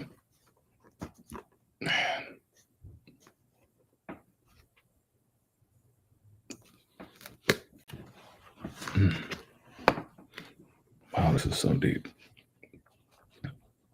This is one thing, therefore I said it. He destroyeth the perfect and the wickedness and the wicked. Wow. If the scourge slay suddenly, he will laugh at the trial of the light. He will laugh at the plight of the innocent. Wow. The earth is given into the hand of the wicked. Yeah. It was given in the hand. And we so much yearn to be a part of the wicked in the earth. He covereth the faces of the judges thereof. It's interesting. He covered the faces of the judges thereof. It's interesting because I see that's why I'm going to have to do it on my other segment about American crime. But I just saw about 2 or 3 different judges who murdered their wife over whatever circle. I'll get to that. But, people that have been judging, now they're being judged, you know. Uh, Faces of the judges thereof. If not, where? And who is he? So who are you to judge? Who are you to judge? Speaking to me, as well as everybody else, take that in. Now my days are swifter than a post, than a runner. They flee away, they see no good. They are passed away as the swift ships, as the eagle that hasteth to the prey. If I say, I will forget my complaint, I will leave off my heaviness and comfort myself. I am afraid of all my sorrows. I know that thou wilt not hold me innocent. If I be wicked, then why then labor I in vain? Uh, if I be if I be wicked, shall I be condemned? Yeah, that's yeah. Shall I be condemned? Yeah, if I be wicked. Yeah, the way you shall be condemned. Yes. If I wash myself with snow water and make my hands never so clean, that's interesting. I've never washed my hands in snow water. You know what? I take that back. I take that back. Mm.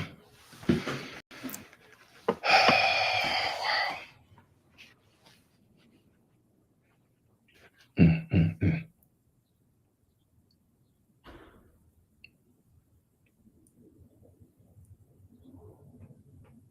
I was going to be given a record deal back in LA.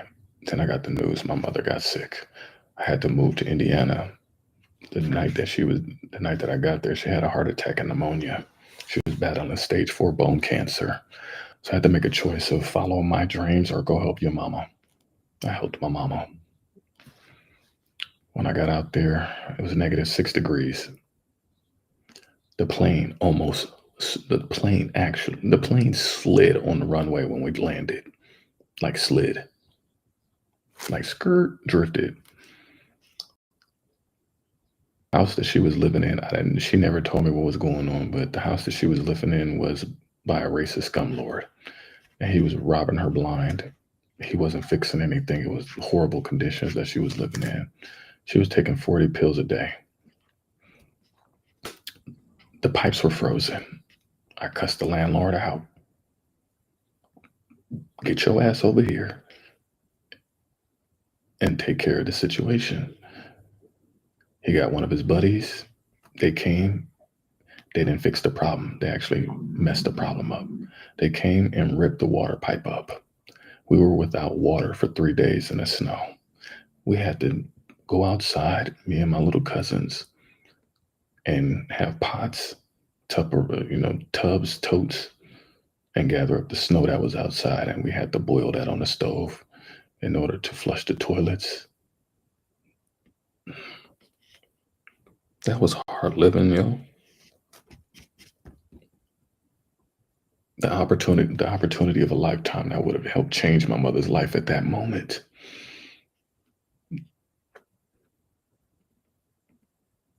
And yet we went through a suffering, and we were humble, and we were a family, and we loved each other even in the midst of all of that going on. But I remember we had to boil snow. We didn't drink the water unless it was like the fresh snow. But yes, I remember we had to. And at the time, my nieces and nephews were babies. I had just moved to Indiana. I didn't have a job or anything.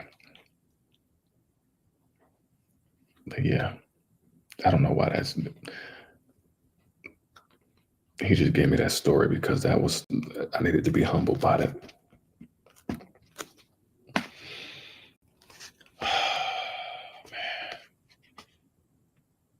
He wasn't going to give me the blessing being evil and doing. I see now. Thank you.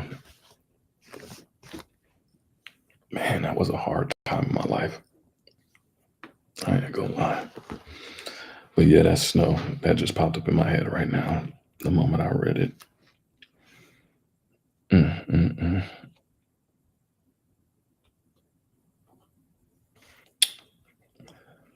If I wash myself with snow water and make my hands never so clean, yet shalt thou plunge me in the ditch, in the pit, and my own clothes shall abhor me, they may loathe me. For he is not a man as I am, that I should answer him, and we should come together in judgment. Neither is there any days man, uh, mediator. Neither is there any mediator betwixt us that might lay his hand upon us both.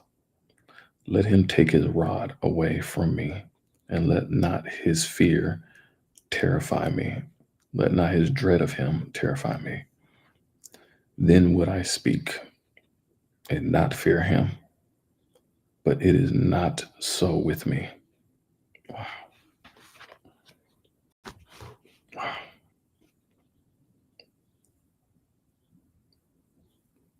God gave me that amazing choice.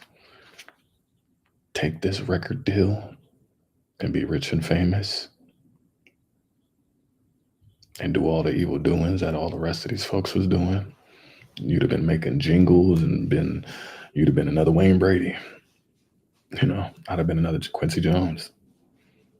I'd have been the preacher boy from Sinners.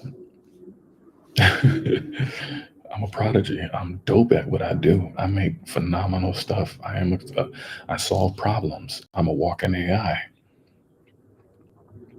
And yet, that was an easy decision for me. And I miss her. We went through a lot. And that's a memory that just even that word snow water, brought me to that point.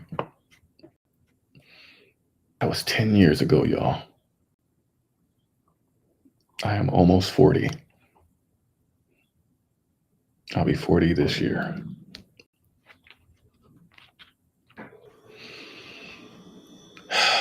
And the amount of lessons that the Most High has put in front of me have been amazing. They may have been hard, but I got through every single thing. And I'm here now. And I'm so thankful. Wow.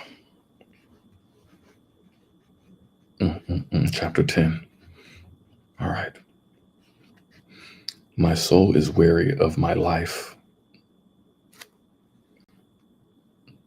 Oh, man.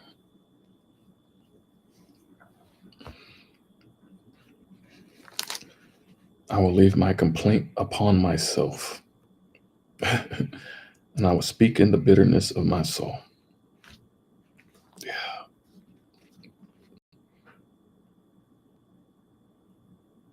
Man, what is going on right now? Oh, man, what is going on right now?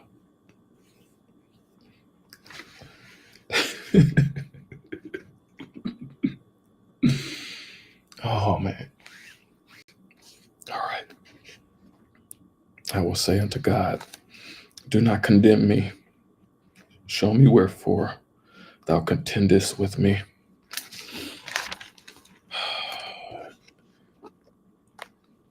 Is it good unto thee that thou shouldest oppress?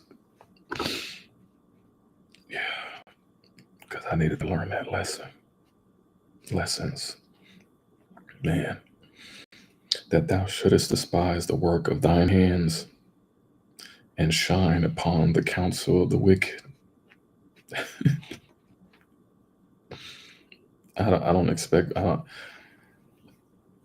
I don't read these beforehand, y'all, and I don't remember them when I read them in Sunday school.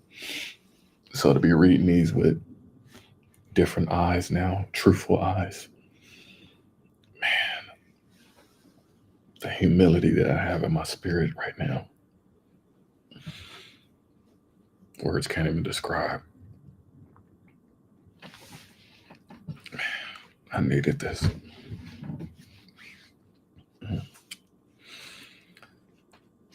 Hast thou eyes of flesh, or seest thou as man seeth? Are thy days as the days of man? Are thy years as man's days, the days of a mighty man? Yeah. That thou inquirest after my iniquity and searchest after my sin. And that's crazy because my pursuit of all of this was the same. All of this is the same, y'all.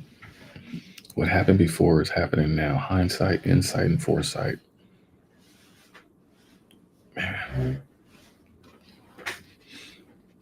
Man, just searching after sin.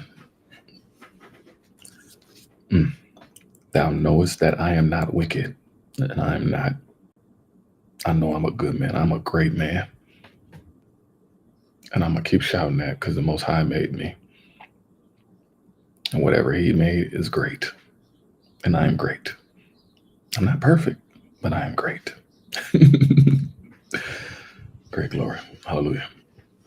And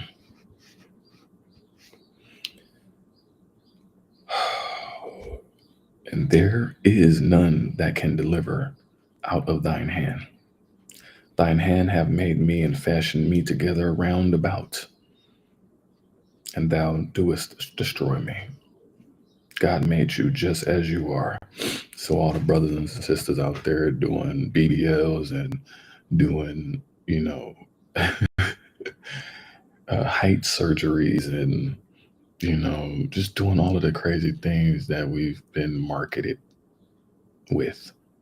That, a surgery can change what God has given you and made you. We're going to cut off your manhood. You can be this and you can be that. God made you and fashioned you together as you are. So He said, don't destroy what I gave you. Don't be going and marking up your body and doing all of these other things that I didn't tell you to do, because it's going to destroy you. Yeah. Remember, I beseech thee, that thou hast made me as the clay, and wilt thou bring me into dust again? Yeah. If you don't listen, shut the hell up and listen. Excuse me. Oh, man. Hast thou not poured me out as milk and curdled me like cheese? He sure has. Thou hast clothed me with skin and flesh, and hast fenced me with bones and sinews. Wow. Thou hast granted me life and favor. Great glory. Yes. Favor. You've been given favor. You have been given favor, and you take it for granted. You have been given favor, grace, and mercy time and time again, and you blow it, you squander it, and you waste it on sin. Please stop. You've been given favor. And thy visitation, meaning care, hath preserved my spirit. Yeah. Because He cared for you. He's preserving you every time, even when you're committing them sins over and over again. He's preserving you. He's preserving you for the right moment. He's curdling you into that cheese. He's curdling you into that beautiful cheese. Yeah, you may stink. You may stink like some stinky cheese, but you taste good. It goes good on that. It goes good on that triple layer sin burger. And these things hast thou hid in thine heart. Get out those evil things in your heart, y'all. I know that this is with thee. If I sin, then thou markest me, and thou wilt not acquit me from mine iniquity. If I be wicked, woe unto me. And if I be righteous, Yet will I not lift my head. I am full of confusion. Therefore, see thou mine affliction. Wow. For it increaseth. Thou huntest me as a fierce lion, and again thou showest thy marvelous upon me. Thou renewest thy witnesses against me. Yeah, that's true. And increaseth thine indignation upon me. Changes and war are against me. That's true. Wherefore then hast thou brought me forth out of the womb? Oh, that I have given up the ghost, and no eye had seen me. Yeah, you gotta give up these. You gotta give up these old ghosts. You gotta give up all of these old haunting things in your life that haunt your sleep, that haunt your day, that haunt your job, that haunt your kids, that haunt your relationships. All of these things are haunting. They're just creeping around in the spooky darkness to try to knock you off your knock you off kilter. You got to break those, and you can, and you will. I should have been as though I had not been. I should have been carried from the womb to the grave. Are not my days few? Seize then and let me alone, that I may take comfort a little. Mm, wow. And some people think that they being coddled. You're not going to be coddled. Nobody's not going to coddle you. Damn sure ain't nobody in the world going to coddle you.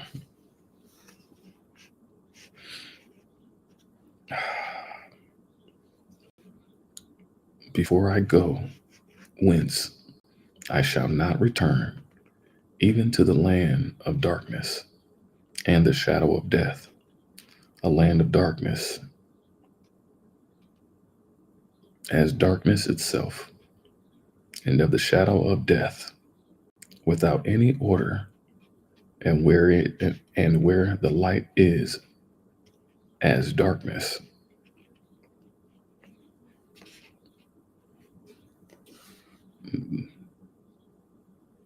Okay, chapter 11. Sorry about. uh, then answered Zophar the Naamathite and said, should not the multitude of words be answered? And should a man full of talk be justified? Should thy lies make should thy lies or empty talk make men hold their peace? It's very deep. And when thou mockest, shall no man make thee ashamed? Shall no man rebuke thee and make shall no man rebuke thee? Oh, excuse me. Excuse me. For thou hast said, my doctrine is pure. That's facts. And I am clean in thine eyes. But oh, that God would speak and open his lips against thee, and that he would show thee the secrets of wisdom, that they are double to that which is. Know therefore that God exacteth of thee less than thine iniquity deserveth. Wow, that's real. Canst thou by searching find out God? Yeah. Canst thou find out find out the Almighty unto perfection? Yeah. It is as high as heaven. What canst thou do? Deeper than hell. Hebrew meaning Sheol or Sheol.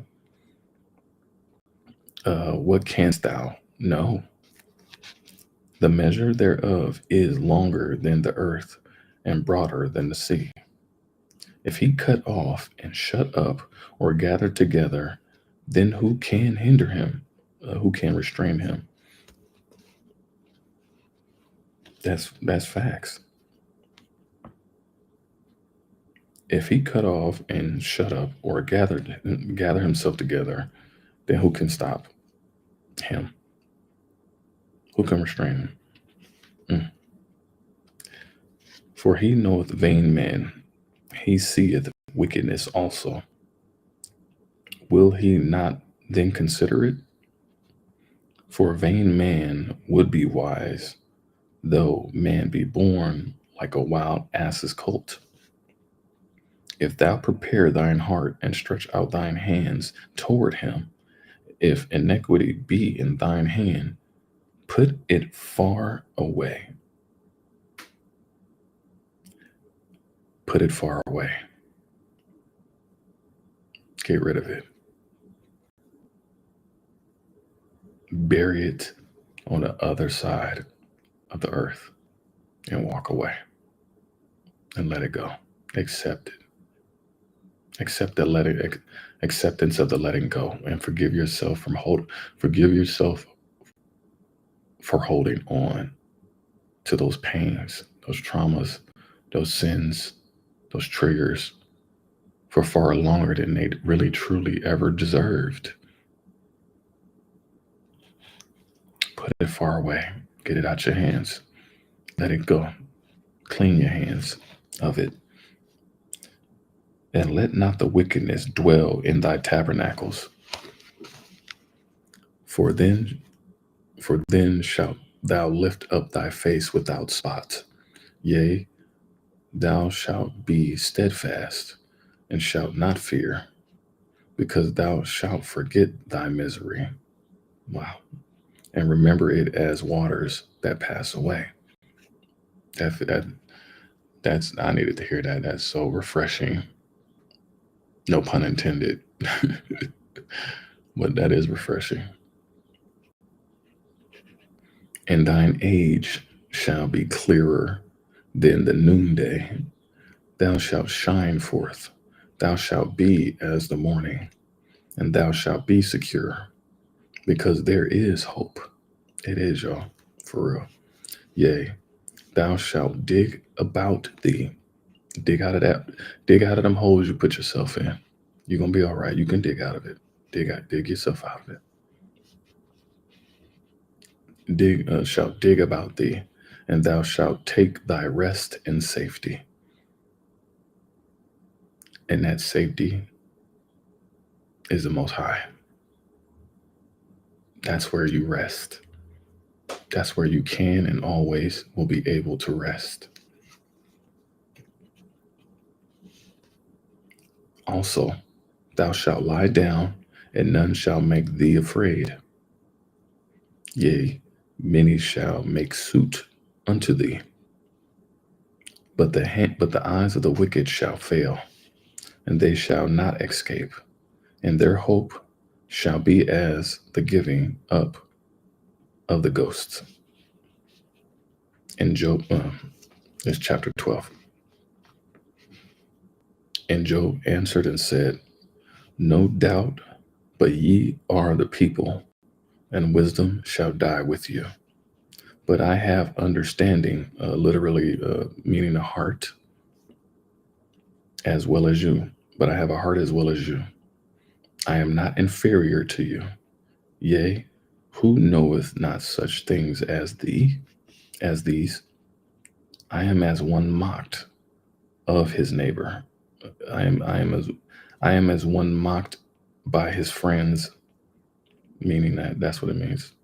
So yeah, we get mocked and treated bad by the people that love us too. You know, it happens. They kick you to the side, kick you to the curb, and drag your name and your reputation in the mud as if you didn't exist. Who calleth upon God, and he answereth him. The just upright man is laughed to scorn. That's facts.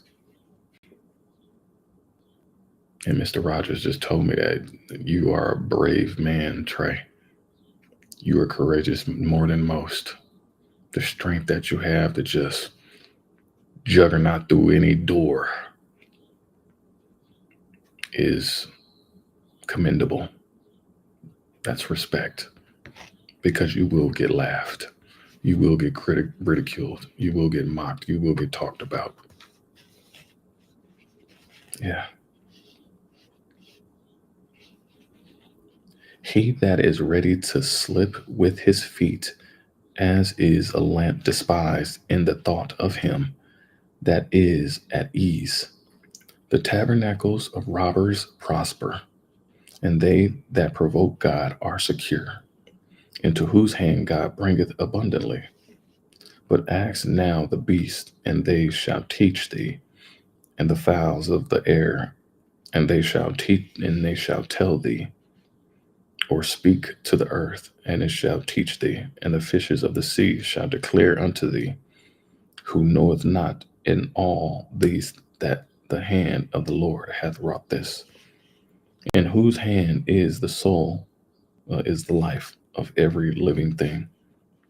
In whose hand is the life of every living thing? Your life is in your hands. You're not in control of it, but it's in your hands. The Most High, He gave you that responsibility now. Your life is in your hands. What are you going to do with the time that you've been given here? Because you don't know the ticker. You can't see the ticker. So are you wasting it, or are you taking advantage of it? Are you taking it for granted? Or are you really living your life and being happy? In whose hand is the soul of every living thing, and the breath of all mankind? Doeth not the ear try words, and the mouth taste his meat? With the ancient, with the ancient is wisdom, with the aged is wisdom, and in the length of days understanding. That is powerful. That is powerful. Because with age comes wisdom. It is not. It is not sexy to be an old fool. I've seen many brothers and sisters out here who are old fools. Can't really put it on somebody young because they're being presented the challenge right then and there. But if you've been presented the challenge before, and if the challenge rises up against you, rises up again against you, and you succumb to it again,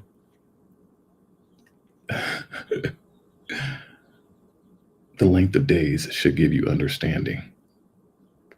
You should be able to learn after the first mistake, maybe even the second, or however many they are. But if you don't, yeah, it's going to break you. Behold, he breaketh down, and it cannot be built again. He shutteth up a man, and there can be no opening, no release. Behold, he withholdeth the waters, and they dry up. Also, he sendeth them out, and they overturn the earth. With him is strength and wisdom. The deceived and the deceiver are his. He leadeth counselors away, spoiled, plundered, and maketh the judges fools. And that's interesting because we got all these people out here, may have judged me, may have improperly judged me, or jumped to a judgmental assumption, and even me, I'm guilty of all of these things that I say. I am not perfect, but I know that I'm willing to step right here and under spiritual court right now and be like, I'm guilty. I ain't gonna sit here and lie like, oh, and people be like, oh, I'm gonna take this to the grave. You ain't got, you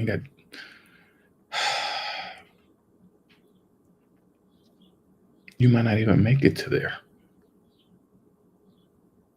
You might not even make it there. You may be in the grave, but you didn't make it there. You can't deceive, because the light shines on all of us.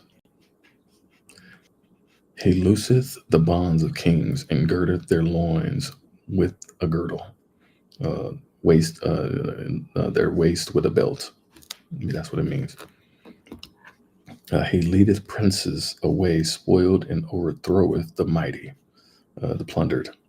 He removeth away the speech of the trusty, and taketh away the understanding of the age. He taketh away the discernment of the age. That's what it means. He poureth contempt upon princes, and weakeneth the strength of the mighty. So yeah, you thought you was that all high and mighty, you was big this and big that and all of this. No, he will break you down in every form and fashion in your life. He will take your mother, your father, your daughter, your son. He will break you down because your ego is your amigo. And this is a time to actually rescind from that, retract from that. He's constantly giving us chance after chance to deal with the shadow work. So, yeah. He discovereth deep things out of darkness, and bringeth out to light the shadow of death. That's deep. All of your deep things, all of the deep stuff that you done did is in the dark. He discovered it. He knows it's there. He sees it. You may have forgotten how deep and dark things are. You may have forgotten, oh, that's way in the back over there. Oh, whew, I'm glad I forgot about that deep, dark secret. It's written in the Akashic Records, and it's not going nowhere. You just said when you sleep, he gonna terrify you and torment you. He gonna bring it back to you some way, somehow throughout you. It's gonna come back to you. So he increaseth the nations and destroyeth them. He enlargeth the nations and straighteneth them again. So yeah, even within the nation, you got brothers and sisters still committed. You're gonna get straightened up again because you didn't pass the test. Everybody's celebrating and all clapping their hands and stuff like that, but you still out here drinking and smoking, doing all this stuff and hurting your brothers and your sisters and being deceitful and behind the back, grimy. You still got these street ways. No, he's gonna straighten you back up again. He will burn your house. He will flood your town. He will blow everything you ever had away. Because you thought that you was skating free, that just because you may think it's not Jacob's troubles no more, don't mean that you ain't still being tested, that you ain't still under judgment, that you ain't in spiritual court. That's where we've forgotten. That's where we letting go. We still sitting here celebrating like we scored the touchdown. You dropped the ball on a 1 yard line. The other team picked it up and ran it back. And they won the Super Bowl because of your one mistake. And this is real life. That happened in an actual football game. I remember that. But I'm using it as an example. I use it very often as an example because it is very true. We get too comfortable and complacent, seeing a victory lap, seeing a victory line, seeing a victory lap, the touchdown. We get all extra, yay. Oh, it's here, it's coming. And then we feel like we can just relax off of it. And now we can go back into our old ways or dabble in subtleties back into it. And those old ways, those old sins got a way of bear snaring you right back into those traps. It happens to the best of us. It does. And I think that's why a lot of brothers and sisters, even within the nation, all around the world, are being chastised in their own particular way and thinking that they escaped from it. But you may have been,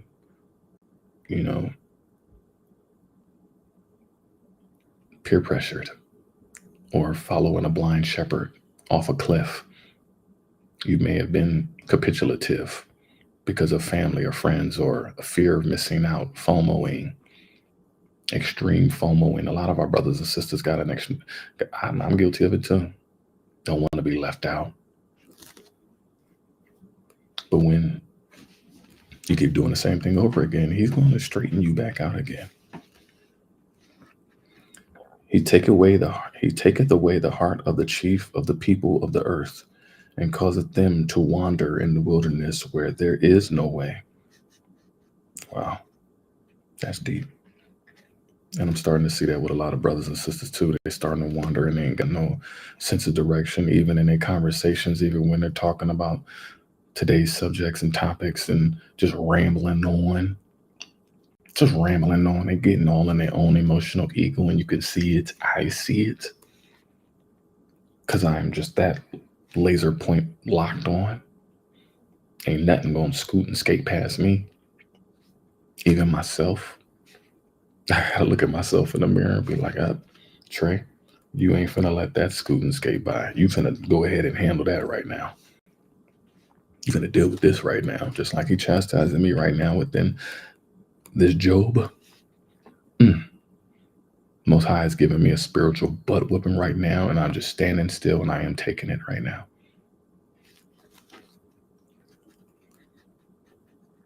They grope in the darkness without light, and he maketh them to stagger like a drunken man. Yeah, that's facts. Chapter 13. Lo, mine eye hath seen all this, my ear hath heard and understood it. What we know, the same do I know also. I am not inferior unto you. Surely I would speak to the Almighty, and I deserve to reason with God. But ye are forgers of lies. Facts. People.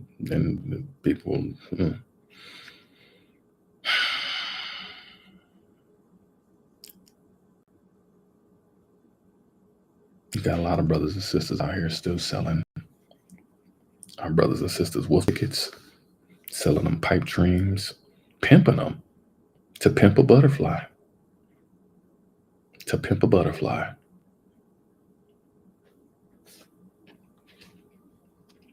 Shout out Kendrick Lamar for that album.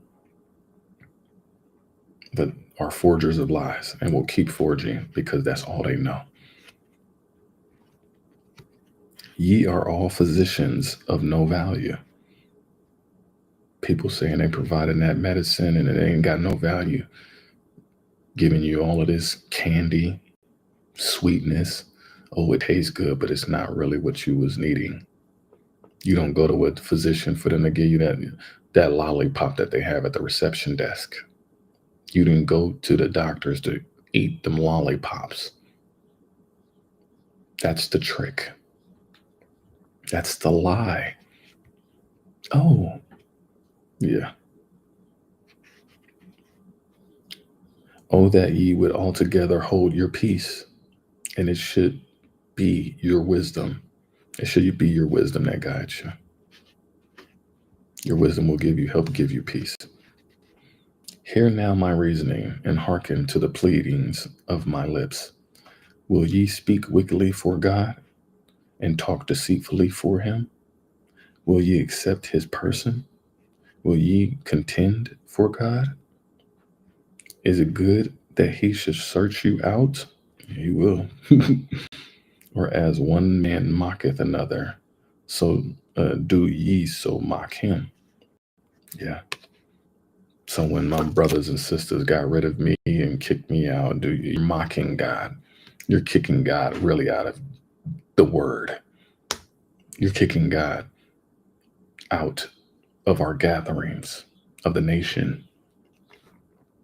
And even for me, I have to learn that as well. Booting and kicking people out. And I may be kicking a beautiful spirit of the Most High that he has blessed us with. The Most High has blessed the nation with me. The nation has been blessed with me to the nation. You know, we all work in a cohesive ecosystem to where everything needs each other without snakes, without sharks, without bears and wolves. You know, you got to look at all of the ecosystems need each other. Sometimes they may not like them or hate them or, because they got to eat them. They got to eat. And they love and respect that they help provide the nutrition for that next level of predator, I guess. So yeah, but we mock him when we remove. He will surely reprove you, and if ye do secretly accept persons, and a lot of the hurt that was done to me was done in secret, and a lot of people don't know what happened behind closed doors, and that's why it's Ezekiel 33, where I'm not gonna shut my mouth about it, because he wouldn't want me to, and that's not what this is.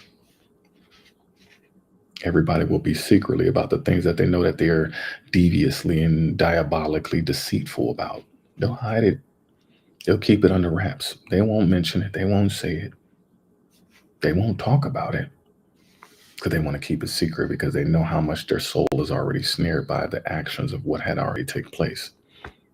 And I'm guilty of this as well. That's why I'm able to fully be a man and raise my hand and say, you know what, I did it. My bad. I was wrong. I'm sorry. I repent. You let it go, then you move on, whether it's accepted or not.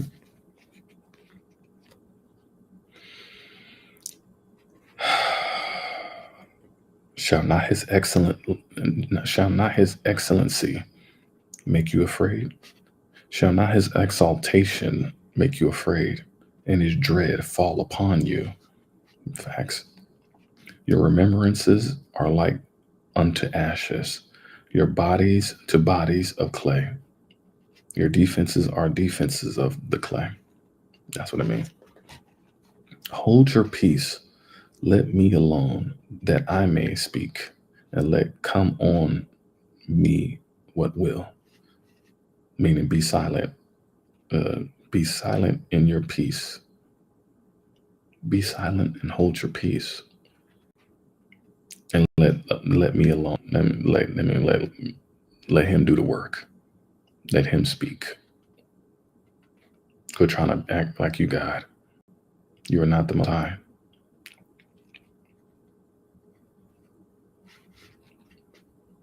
Because if you try to do his job, it's too heavy for you. It's too heavy for you. Wherefore do I take my flesh in my teeth and put my life in my hand? Though he slay me, yet will I trust in him. But I will maintain mine own ways before him. He also shall be my salvation, great glory.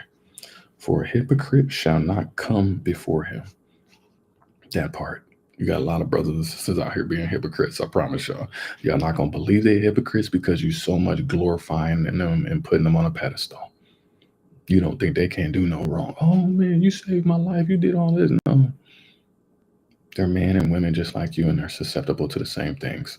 They're just really good at masking it and manipulating you into believing and hypnotizing you and believing that it ain't there, that they squeaky clean. He just said that he ain't going to protect the perfect man. Oh, man. He ain't protecting that. He gonna find that. Everybody gonna find out. But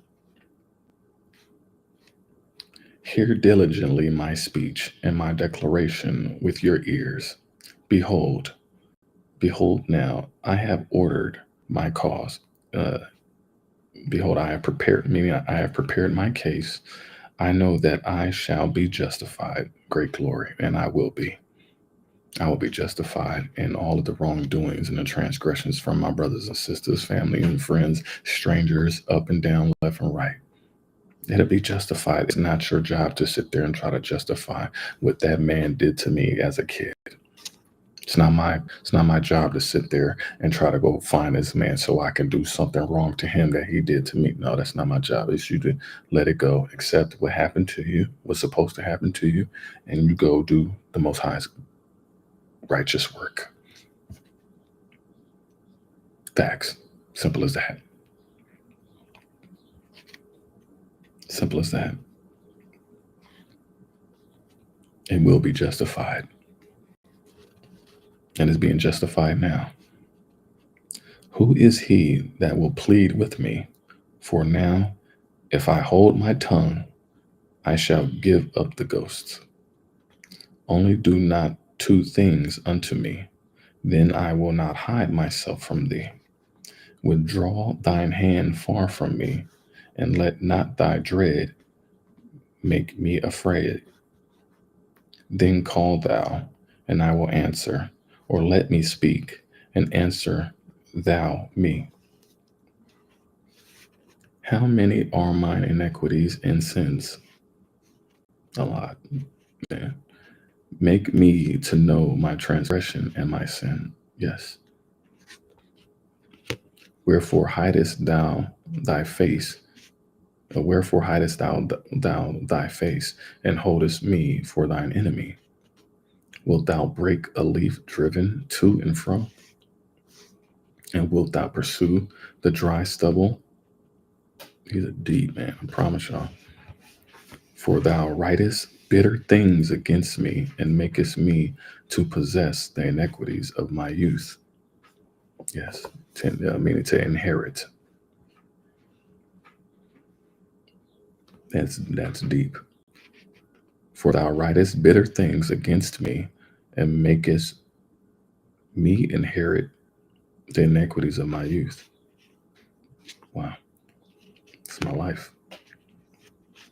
Thou puttest my feet also in the stocks, and lookest narrowly unto all my paths.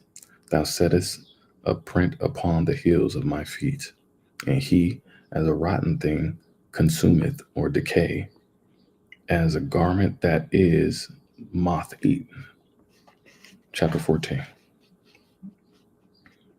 Man that is born of a woman is of few days, and full of trouble.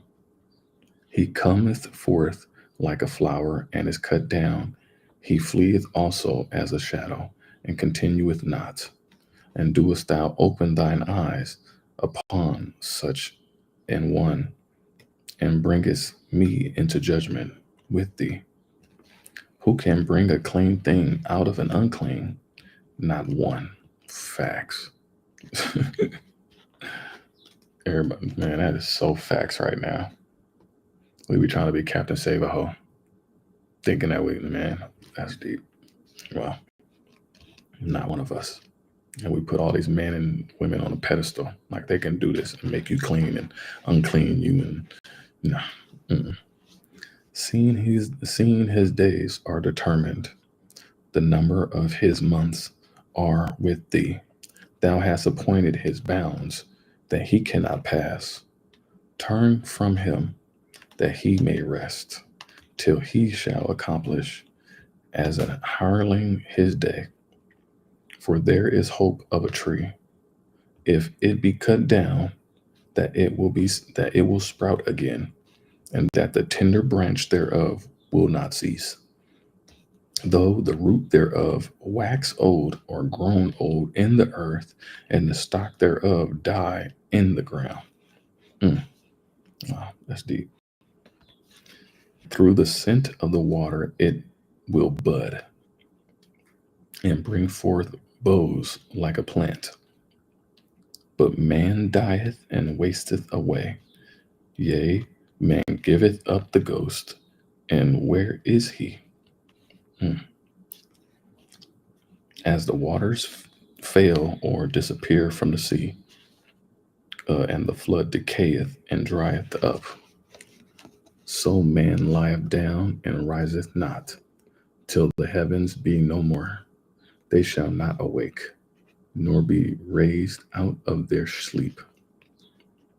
Oh, that thou wouldest hide me in the grave, that thou wouldest keep me secret or conceal me. That's crazy. I just said that too. You got to try to take things to the grave. That's interesting. Keep me secret until thy wrath be past. Wow. That, man, he just smacked me in my face right now. Yeah.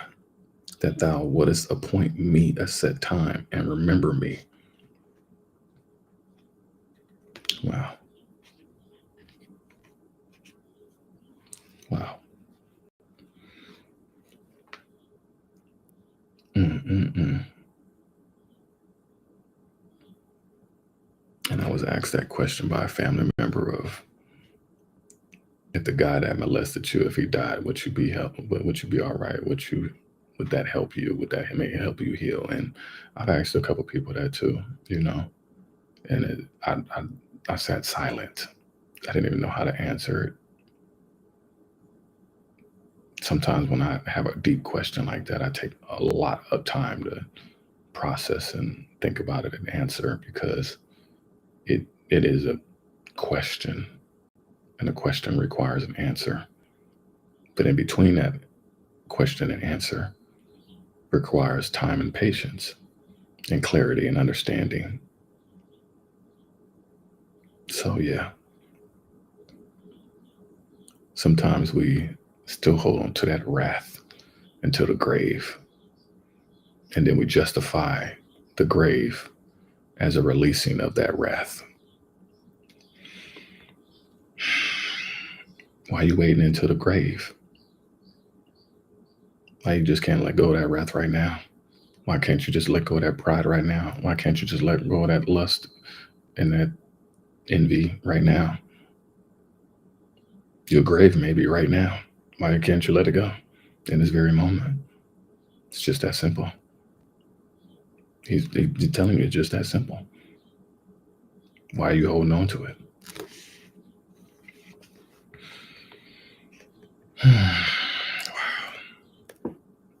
If a man die, shall he live again? And it's interesting, because if he dies, will all of that pain and trauma still live on? You know? Oh, that's so heavy, man. And when that question was asked to me, it's like it was given to me and downloaded into me before I even just read this right now. So for it to hit me right now, all it does is just takes me back to the moment of that conversation or conversations, to be like, man, even if that happened, even if the person died, like, will you let that go? And it's like, why are you wanting for that man to die? You know, because justice wasn't served. You don't know how many other kids that this may have happened to, and or still maybe continuing to happen to, even though you're speaking up about it right now. Are you trying to seek out the legislative bodies or the cops or the judges or anything like that to warrant the justice for you, to be your brigade of, Superman heroes to come and save the day? I don't think so. But I think sometimes we really confuse that with the Most High's judgment and what He has in store, not only for you, but for the person that committed these things, who may have hurt you or let you down or anything like that. So, yeah, it's very deep. It's deep, y'all. If a man die, shall he live again? All the days of my appointed time of hard service, uh, will I wait till my change come? And if that day does come, will it change? Does it change? Do you change? You know, it's hard. That's a service that is hard. That's a hard service. Thou shalt call, and I will answer thee. Thou wilt thou wilt have a desire to the work of thine hands, for now thou numberest my steps. Doest thou not watch over my sin? My transgression is sealed up in a bag, and thou sewest up my iniquity. And that's what you have to do. You got to put it in the bag, seal it up, bury it, and walk away. And surely the mountain falling cometh to naught, and the rock is removed out of his place. The waters wear the stones, uh, wear away stones. The waters wear away the stones. And thou washest away the things which grow out of the dust of the earth, and thou destroyest the hope of man. So the water is, you need that. And it's and the Bible is a book about water. It's a whole book about water and being able to wash these things and wear it down. Water is strong enough to break a mountain and soft enough to caress and touch skin. It's a beautiful sentient life being organism. Like it's an element. It's amazing. It's been around since the beginning. So yes, it has more energy and more intelligence and more life sustaining properties than we can ever truly fathom at this point in our life right now.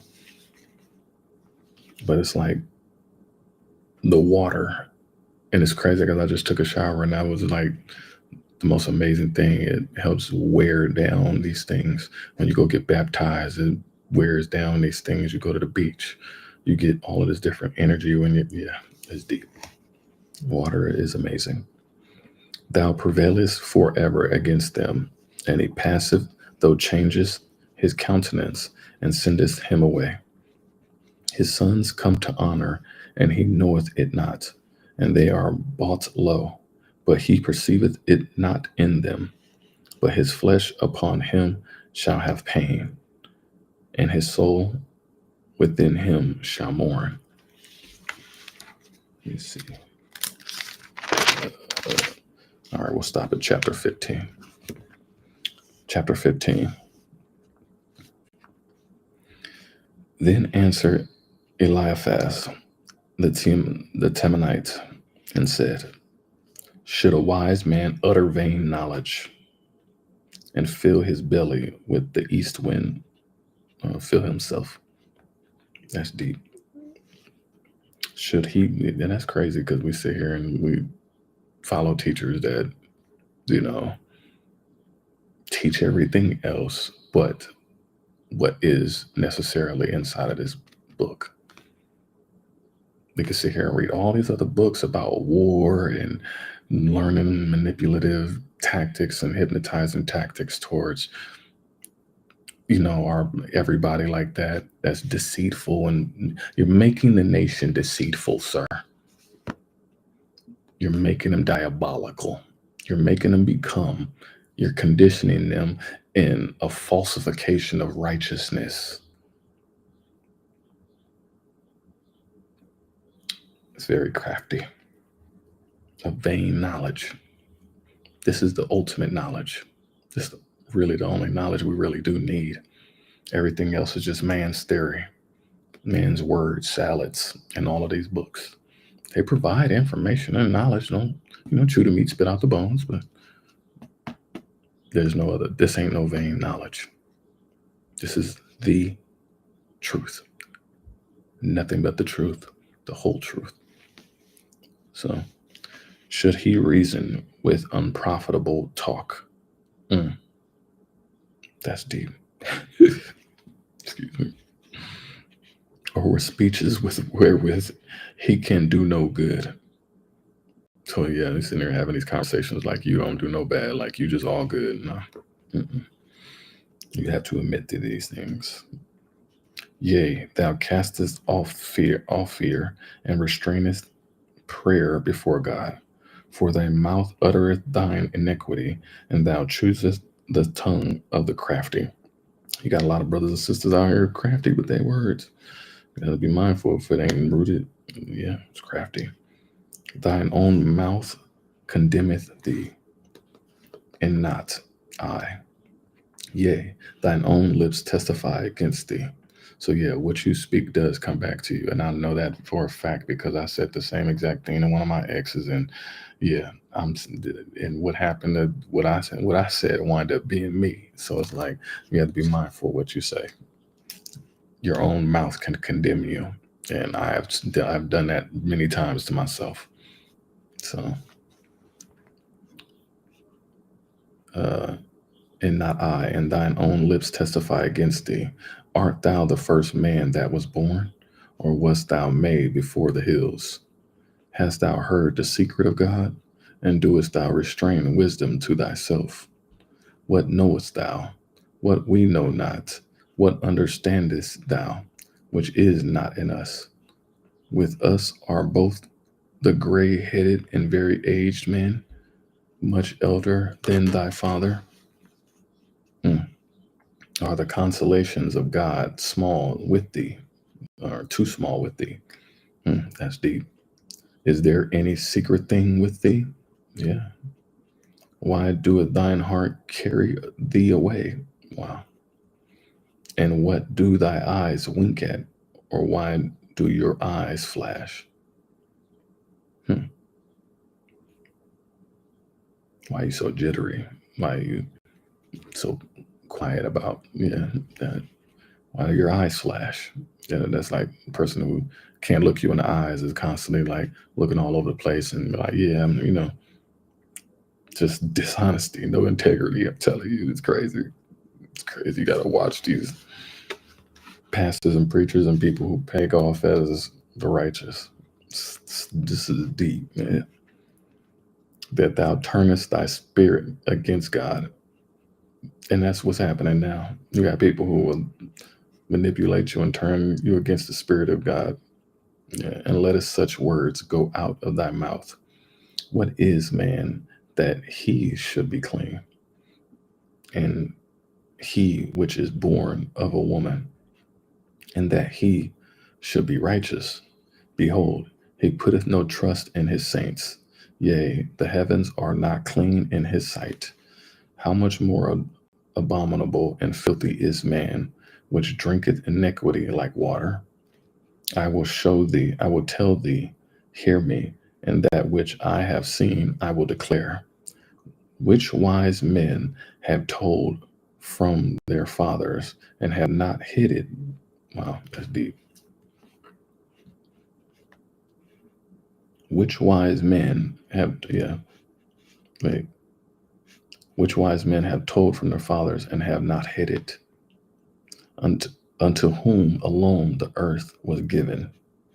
Uh, uh, unto whom alone the land was given, and no stranger passed among them.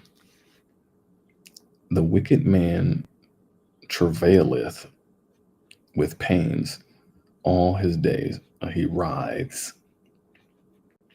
He suffered from the pain that we admit and initiate on each other. And the number of years is hidden to the oppressor.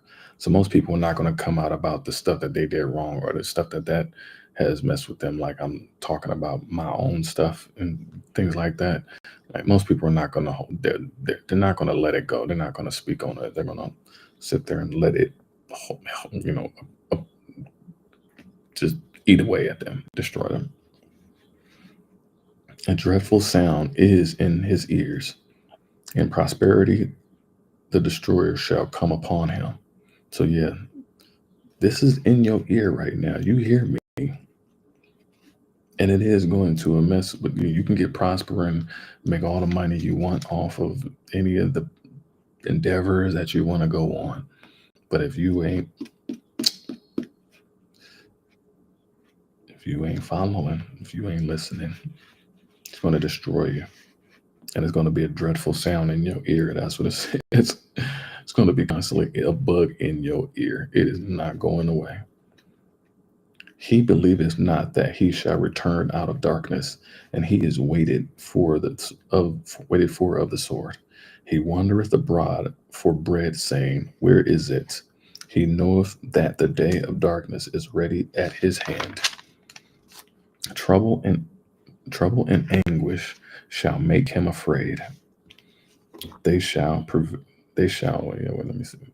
They shall prevail or overpower against him, as a king ready to the battle attack.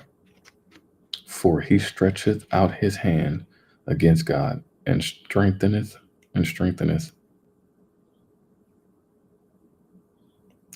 acts defiantly and acts defiantly himself against the Almighty. So yeah, you got brothers and sisters who trying to you trying to be defiant against God. Yeah, go ahead. Good luck with that. You don't want to listen. You want to keep taking matters into your own hands, like you're running things, and you you in charge. You are not in charge. Yeah. He runneth upon him, even on his neck, upon the thick bosses of his bucklers, because he covereth his face with his fatness, and maketh collops of fat on his flanks. And he dwelleth in desolate cities, and in houses which no man inhabiteth, which are ready to become heaps of ruin. Damn, that's deep. He shall not be rich, neither shall his substance continue, neither shall he prolong the perfection thereof upon the earth. He shall not depart out of darkness, the flame shall dry up his branches, and by the breath of his mouth shall he go away. Let not him that deceived trust in vanity, for vanity shall be his recompense. It shall be accomplished before his time, and his branch shall not be green. Man, he shall shake off his unripe grape as the vine, and shall cast off his flower as the olive. For the congregation of hypocrites shall be desolate, shall be barren, and fire shall consume the tabernacles of bribery, the tents of bribery. So yeah, it's going down. They conceive mischief and bring forth vanity. They conceive mischief. See, people who are conceiving mischief even off of the project that happened to come out. That was mischief, y'all. No matter how much you want to sit here and try to unslice it, that was mischief. And it's going to go on barren land. It's going to go on barren souls and spirits because of that. And we have leaders who are followed by followers who don't know the difference. And so they're digesting the same thing our oppressors did, digesting the same sins that we've committed as a nation of Israel throughout the time. And the Most High has come back and constantly whooped us because we thought we were doing a different formality of what he is telling us to basically do. Straight cut, no chaser. This is straight up, like, there's no extra manipulation about what is being said here.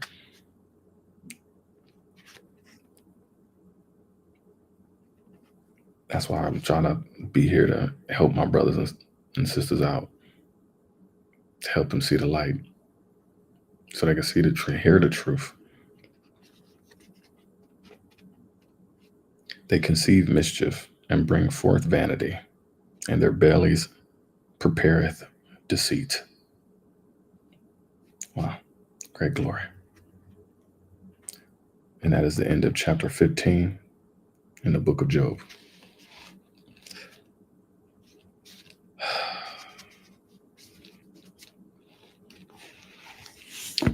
I didn't expect to go that long, but I'm glad I did. Yeah. Shalom, family.